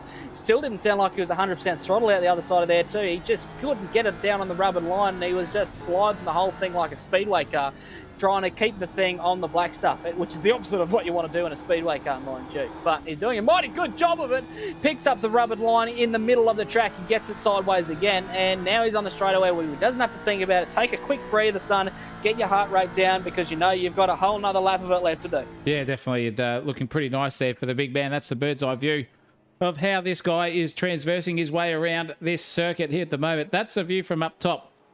So it has stopped raining, so to speak, but it's as foggy as ever out there, and the spray on the back of the car is just letting you know that there's no chance of going for a dry tyre here at all. Don't even half think about it, and the thing's four-wheel sliding its way through every sweeper here at Circuit de Jerez. This is great stuff. We love seeing how these boys can go, and the first time we've seen wet weather here in the season so far, and it's been a great little standoff here between all of them, and it's just showing that the quick drivers in the dry are not necessarily the quickest ones in the wet. And Rogers here is showing exactly how to do it. So is Town End as well. So a great show on for these boys as well. Under 10 minutes to go now here in this 90-minute special. And it's been a cracker. Really, really enjoying it. Rogers is doing well out there. Brendan Ortner's brother has come through with the super chat. Doesn't even say anything, just hands his money over and says, thank you, boys, in the way of a donation. Thank you very much, mate, out there. Instant like for your comment too out there. And I wish your brother was out there at the moment. Not sure why he's not, focusing on the Gen 3s nonetheless as well. But Rebecca's come back to you, Rusty, and said Damn, I have to be nice to Ashy now. So, tell you what, talk about some in-house rivalry there. And I'm not talking about rivalry and merriment. I'm just talking about a bit of the old curse coming on, hopefully, from possibly, I think Rebecca's the better half here of Ash Rogers. Boy, oh. Oh, we don't want to see those spiritual games being played just yet. We've got 10 minutes to go and he is flying. In fact, I saw just before, he was actually on the lap before last. He was the quickest one in the field. Conditions are improving slightly on track. People are starting to go a little bit quicker now. Roy Clark's done a 2:07.3. Ash Rogers has done a 2:07.7. But Carpenter in front of Rogers, he's still done a 2:08.5. So that gap is closing super quick. And he'll be on him super shortly. But as we well know, it's one thing getting to the back of a car. It's another thing passing them. Oh, yeah, absolutely. Especially with this dirty air sort of style with these cars too. They do throw up some dirty air, believe it or not, with nearly zero downforce, but he's approaching nicely here with 9 minutes to go and just about 8 left here in this one. He's within 2.5 seconds thereabouts. He's Ash Rogers of Nathan Carpenter's third place. We've got some people in the chat there going to start fisticuffing with each other and going for it. So this could be interesting. The podium is not over yet. There is Carpenter. This is the view that Ash Rogers has got of him. So it's getting ever closer there. Carpenter has just not been able to get the thing turned on here in the wet because the man was quick in the dry. That is for sure. But he's had a ripper races, Carpenter. So is Rogers here too. They've both been doing excellently here in the changing conditions. And one has got rhythm. The other one is just holding on for dear life here as the rain just starts pouring down again here on different parts of the circuit. So we've got rain, then we've got no rain, then we've got rain again. And it looks like at this stage that Roy Clark once again sets the fastest lap. The conditions are improving somewhat out there. 2:06.7 now is the quickest of the wet runners. So Roy Clark coming to fruition, but 13 seconds is probably too little too late for the big man here at this point in time. Racing onwards, there's Ash Rogers. Let's see what Carpenter's struggling with here as we ride on board. Is it turn in? Is it the line? Is it just the exit? And we'll find out here in just a hot second. Just gets on the throttle a little bit earlier than what we thought. Gets it braked. Still down in third place. Yeah, just understeer. Just the thing not gripping up, unfortunately, there. And that is now what he's going to be looking at very soon. Some headlights in the rear vision mirror, Rusty, of the big old erection coming hard and long and strong here. This boy at the moment is the erection. Doing a great job here. Carpenter holding on for dear life. 6.5 minutes to go. Yeah, 100%. Another thing that could be coming into play could be car setup. So you've got to set your car very differently for dry to wet running, and if you can predict a bit of rain, it might even pay you in the back end to set it up for wet running. But what you need to do, basically, if it's going to be wet, it's got to be softened right up, so you get the thing getting big load transfer to the front, absorbing all of the weight that it can to keep the weight on the front wheels, because it's got no grip on the fronts anymore, so you need as much there as you can, whereas when it's stiff, it's good for not so much gripping in that regard. It's very good for changing direction and doing all of that. But we've got an instant replay. Something's happened here. This is Kobe Marshall coming on the back of one of the fine form cars in the way of Tan End, I believe, and just going wide. He can't pull it up, and he gets the thing on the slippery line, stuck out the other side. Good thing he's got a big old gap there, but I tell you what, the gap closed down massively. It is now only 9 seconds to Roy Clark, but it'd still be a mission for Roy to make that up before the end of the race. But Kobe Marshall has just given back a heap of time that I don't think he would have liked to. No, he definitely lost a lot of seconds out of that one for that incident, and just try to overtake too ambitiously there. I think that was maybe it was, in fact, it would have been on Chris Townend. So Townend just not seeing him coming and didn't get out of the way, unfortunately, but Kobe Marshall went for the almighty send up the inside, and look at Rogers coming for that send too. So he is now really hot on the collar here. Oh, there goes Carpenter, and Carpenter's out of fuel. Well, something happened there for him. He just got off the throttle completely, but that is allowed now. Big Ashy Rogers straight through. What is going on there with the timing tower? It's just had an absolute mare. Let's go to Rogers, and he has now inherited third place, and with a bit of an error there from Carpenter, Rogers, with the pace, with the confidence, and with the slide as well, just add insult to injury to the big man.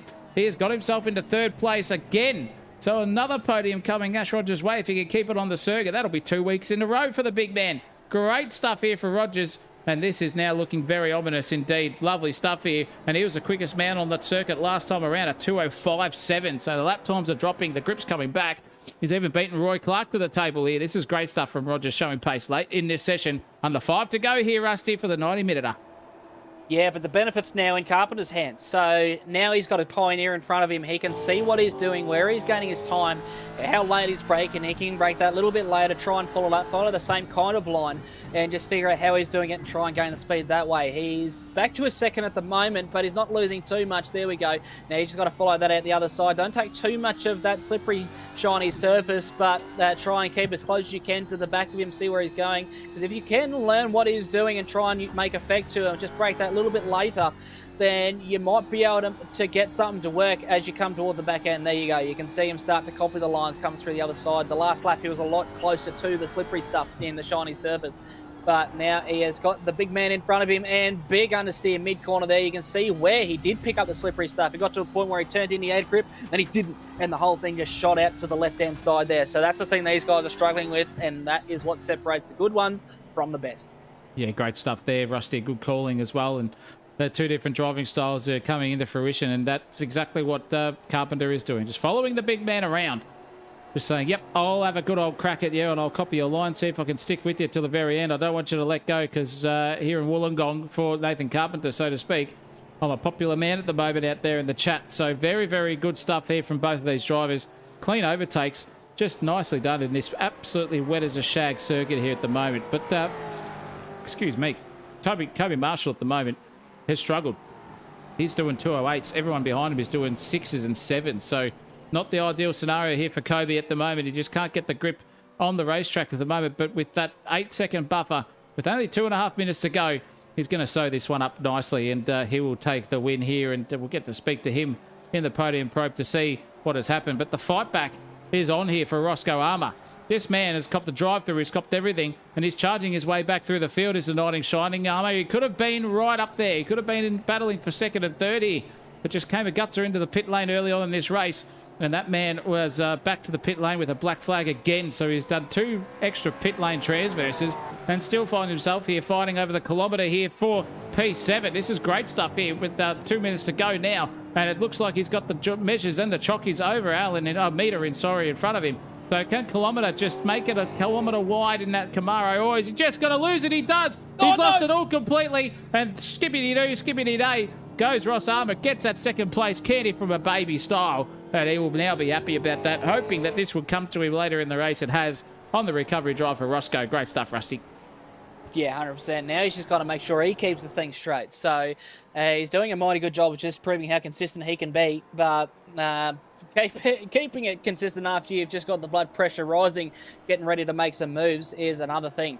So now you got a heap of clear air in front of you. You got to make sure you just don't overstep yourself too much, and he is doing a mighty good job of that. He had a bit of a slide through the corner back there, but I tell you what, he's on the straight here. He's pulling it up nicely. He's off of the rubber stuff, so he is doing everything that he can to make sure he is keeping the thing straight and doing a mighty good job of it. Yep, lovely stuff there from Roscoe Armour, and unfortunately for the Kilometre, he went a kilometre off the racing line there, not kilometre in the defence, and that let this man go through. But we're about to we're going to be approaching very soon the final lap of the race because we're down to under a minute to go. And Kobe Marshall right now is just circulating his way around. In fact, I don't know if we'll get to the end because he's just about to catch himself onto the back straightaway here. And the white flag could be waved very, very, very late here in the session. He's got 30 seconds to go. And he's got a good 7 or 8 turns to go. I reckon this could be the last lap of the race here. And this could be the win that Kobe Marshall so dearly needs here at the moment. Roy Clark has been on the charge back for the whole race here. Kobe's gone off the circuit a couple of times, and especially in these wet conditions. Not by his own real fault. He's just trying to overtake some people. But he has been the man of the night in the pace department. He's been loving life, and he's been sending it halfway around every single black outside. Oh, goodness me, don't do that again to me. Christ. I nearly shut the bed then for a big old Kobe Marshall. But he's been driving the tits off this thing, Rusty. He's doing a great job, and it's gone over the hour mark. So this is the white flag lap. It'll show any second here, and Kobe Marshall's going to take the win here. Beautiful stuff. Oh, yeah, he's done a mighty good job, and he's kept the thing out the front the whole race and controlled it pretty well right from the get-go. Made the authoritative move early and has hung on to the thing ever since. Great move with strategy, and he's done well to keep the thing on the track for the most part through the range section, and he's still got a big old gap about him. That's 5 seconds, and he has done a beautiful job. We're getting closer to the final corner. In fact, he is in it, getting ready to slide the thing out the other side in these slippery wet conditions, making it another win to his tally. 10 out of 12 wins so far go to Kobe Marshall as he's sliding the thing on the straight, flashing the headlights. Take a bow, sir. Adds another tally to that domination of the season and a heap more points to your championship lead. Lovely stuff there. Kobe Marshall dominating. Another one to the winner table for him. Just racking up podiums here and racking up wins. And he's a very, very happy man. Great stuff there from Roy Clark to come back through the under 5 seconds by the end of it too. So great stuff there from those two. Actually, Rogers, is he going to survive here for P3? He gets one turn to navigate out the other side. He will do so if he doesn't loop it on the throttle on the exit there. And he does get the final step on the podium there. There's Ashley Rogers. Great stuff from the big man. His misso couldn't even jinx him out of a top 4. He just says, one better, I'll get the top 3, and I'll be giving it to you tonight. Don't you worry about that, says Ashley Rogers. The erection style will be there too. Great stuff from the big man. Carpenter behind. Fought off Ash Rogers for as long as he could, but just didn't have the pace in the wet. Rodney Cavalry gets through into 5th place. Roscoe Armour comes through. Oh, he's going to be coming through very shortly here to take his P7. What a fight back from the big man. 2 extra pit lane transverses, and he still finds himself in the top 10. That is a great drive from him as the rain still falls here at Circuit Jerez. Lovely stuff. Travis Allen has got past Kilometre in the background. In fact, they're still racing on those two. Oh, my goodness me, the two teammates. Bit of biffo, bit of argy-bargy stuff. He's copped the slowdown penalty here, his meter. So is Allen going to go back up the inside? He will do, in fact. And I'll tell you what, 8th and 9th place, two teammates giving it to each other. Who's going to take it out of that one? It's going to be Allen. Mr. Home Improvement himself gets 8th place. 9th goes to the Kilometre as well. He's still got that slowdown penalty. Sykesy gets her in 10th. And the final finisher of the race was Wade Georgeson, who... oh, no, he wasn't, in fact. No one finished beyond the 10. Boy, oh boy, Rusty. What a race. What a recap. We're going to have a chat to these boys in the podium in just a hot second.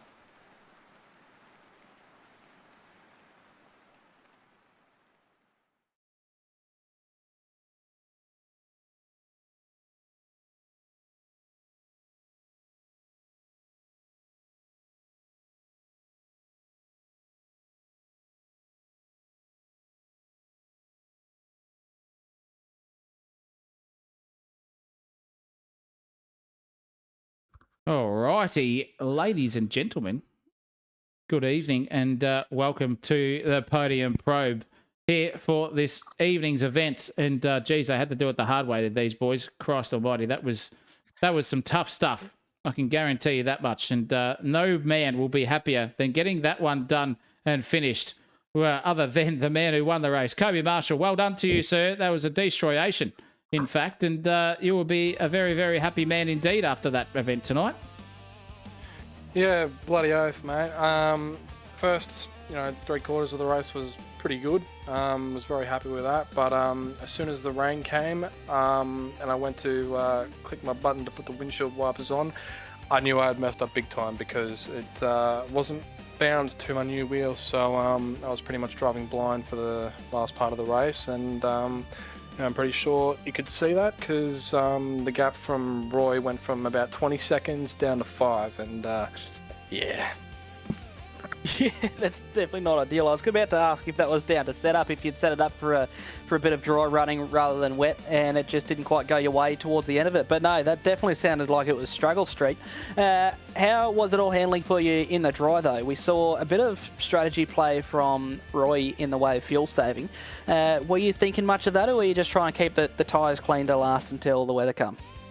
Yeah, I was just trying to keep the tyres alive and go as quick as I could, really. I knew I was not as fast as the other guys, so I just tried to make most of what I could, and yeah, thankfully it worked out for me. It's a great equaliser, as we say, the wet weather, Kobe, but you've done a great job, mate.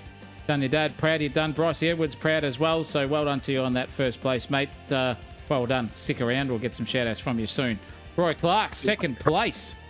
Well done to you, sir. Yeah. Geez, that was hard fought there, especially at the start of the race when it was all dry. I just thought you had the chockies, but big Kobe just sent it straight up the inside of you, mate. 2nd place, though, you'd be happy with that. Yeah, and I was saving fuel as well, which was never going to help because I was trying to, I do vets, and occasionally we're going to have raining races there and then the rain doesn't turn up. So I had to run with the strategy of just in case it didn't turn up. Hence why I tried to get to like 25, because I figured 50 was the maximum we were going to do, and then at least I knew I could get home from that point. And then once I knew the rain was coming, I put my foot down and started going. But my car was a little softer for the rain, thankfully. Very nice. What was the laps number that you reckon you could have got it out of a full tank if you weren't fuel saving? And how many? You said you needed to get 50?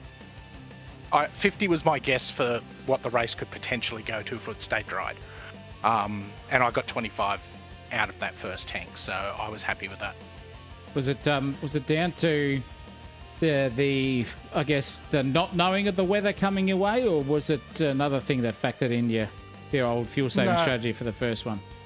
I just went with that because in vets we'll have races where it says it's going to rain, and then the rain doesn't materialize. And if you've ran your strategy just wholly and solely on what the rain's going to do and it doesn't turn up, then you're sort of a bit screwed. Indeed. Well done to you, mate. Second place. Another goods points haul for you. You'll be stoked with that. Well done to you. Stick around as always. Thanks. Big erections on the prowl. 2 podiums in a row for Mr. Ashley Erection Rogers. I'll tell you what, I don't know if it's your misso in the chat out there, but she was trying to jinx you the whole race to get outside of P4, and you've done 2 better than that, mate. You going to stick it up when you get out of here, or what's going to happen? Old Dick's already wet from the race. Rusty. Well, I'll go to strategy then. Was there anything in the way of strategy on your mind, or was it just full bickies the whole way and see how it turns out? Strategy was just to pit early-ish to get fresh dry tyres on and burn the fuck out of them until the rain came. That's a valid call. How did that work out for you? Did you get a heap of clear running in there, or did you get held up a little bit?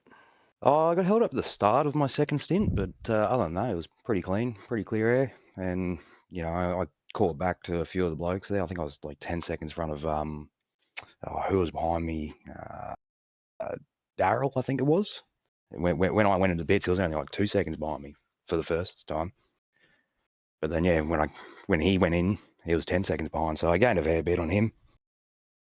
Well, it was nice to see, mate. You did a good job, and the car looked like it was on rails compared to Nathan Carpenter, in fact, and you hunted him down beautifully there. You obviously didn't do what Roy Clark did. You just hedged all your bets and just said, you know what, the rain is coming. I'm just going to set the thing up to suit the wet weather style, surely. Well, I set it up so it wasn't sliding around too much in the dry for me, just so I wasn't burning the tyres. And, if it's not sliding in the dry, it's not going to slide too much in the wet. Yeah, exactly right there, mate. Well done to you. Rusty, got any other questions for these fine gentlemen here? Nothing directly on my mind, except have you got any last-minute shout-outs once again for the podium probe? We'll start with you, Kobe. Yeah, just the usual to the boys at the London Cricket Club with big old Brycey Edwards and my David Marshall man. He's always a legend. So shout out to those two. Roy, mate. Just the guys at the Band Alliance. Chastity again. He probably doesn't know it, but it was his setup that I grabbed from a year ago, which worked really well. The guys at One Sport, Tocker, Grundy's, Grandview Remedial Massage, and and the boys' encouragement that I've just copped for spinning and throwing away a race win. So it's great. Yeah, come on, Erection, give us your best. Oh, yeah, I got to fucking shout it to the missus for having faith in me, eh? Yeah. 400% commitment and faith there from Mrs. Rogers. Goodness gracious me. Well, anyway, well done to you, boys. Congratulations on you, all 3 on the podium. And we're going to see some of you guys on Tuesday again for some GD3 action. Until next time for you, boys. If not, we'll see you on Sunday next week. Cracking event coming up there too as well, so stick around. But well done, boys. Thank you very much, Lee. Thanks, mate. Yeah, all good. Well done, Rusty. That was a good event. You'll be as dead as a doornail, I reckon, after racing a car all weekend and sitting in the commentary box. So I will let you go, but well done, mate, on the call. Any shout-outs from your end as well before we finish off? Thanks to my life givers, Mum and Dad, once again. Couldn't do it without them. And thanks to my brother for not being super pissed at me when I called him after I crashed his car. So thank you very much. What about yourself, mate? Nothing for me tonight. Just all the legendary supporters out there. Shout out to you guys, and shout out to Brendan Norton, his brother, just to giving the super chat as well for us, and everyone else watching on too. Thank you for tuning in and being a part of the broadcast on the chat side. I really appreciate it. Big thank you to our sponsors, Speed Nation, STT Driver Training, AID Importing, Bilco Packins Accelerator Driver Training, for your support. And we will be back live maybe tomorrow for a podcast, maybe not, on Monday night. If not, we'll be Triple Tuesdays again with Rangiart, GT3 and the Aussie Sim Racing back here as well for this league, and then some beautiful Odds MX5s coming our way too as well. So strap yourselves in for a Triple Tuesday threat. Wednesday again, we'll be on for Wednesday Cup. That will be in Ripstorter at Sydney Motorsport Park in the RX8s. But for us here, we would love to stick around for all night, but we're not going to. We've got lives, believe it or not. Rusty's off to go and speak to the locals out there, and we'll see him at the local later on. And for me, I will be heading back to the hotel room to the lovely Misso. But from all of us here at Sensational TV, it's been a Sensational TV broadcast. Thanks for tuning in. And until next time, ladies and gentlemen, you know what to do. Keep it flat out. Sensational TV YouTube channel. Don't fucking miss it.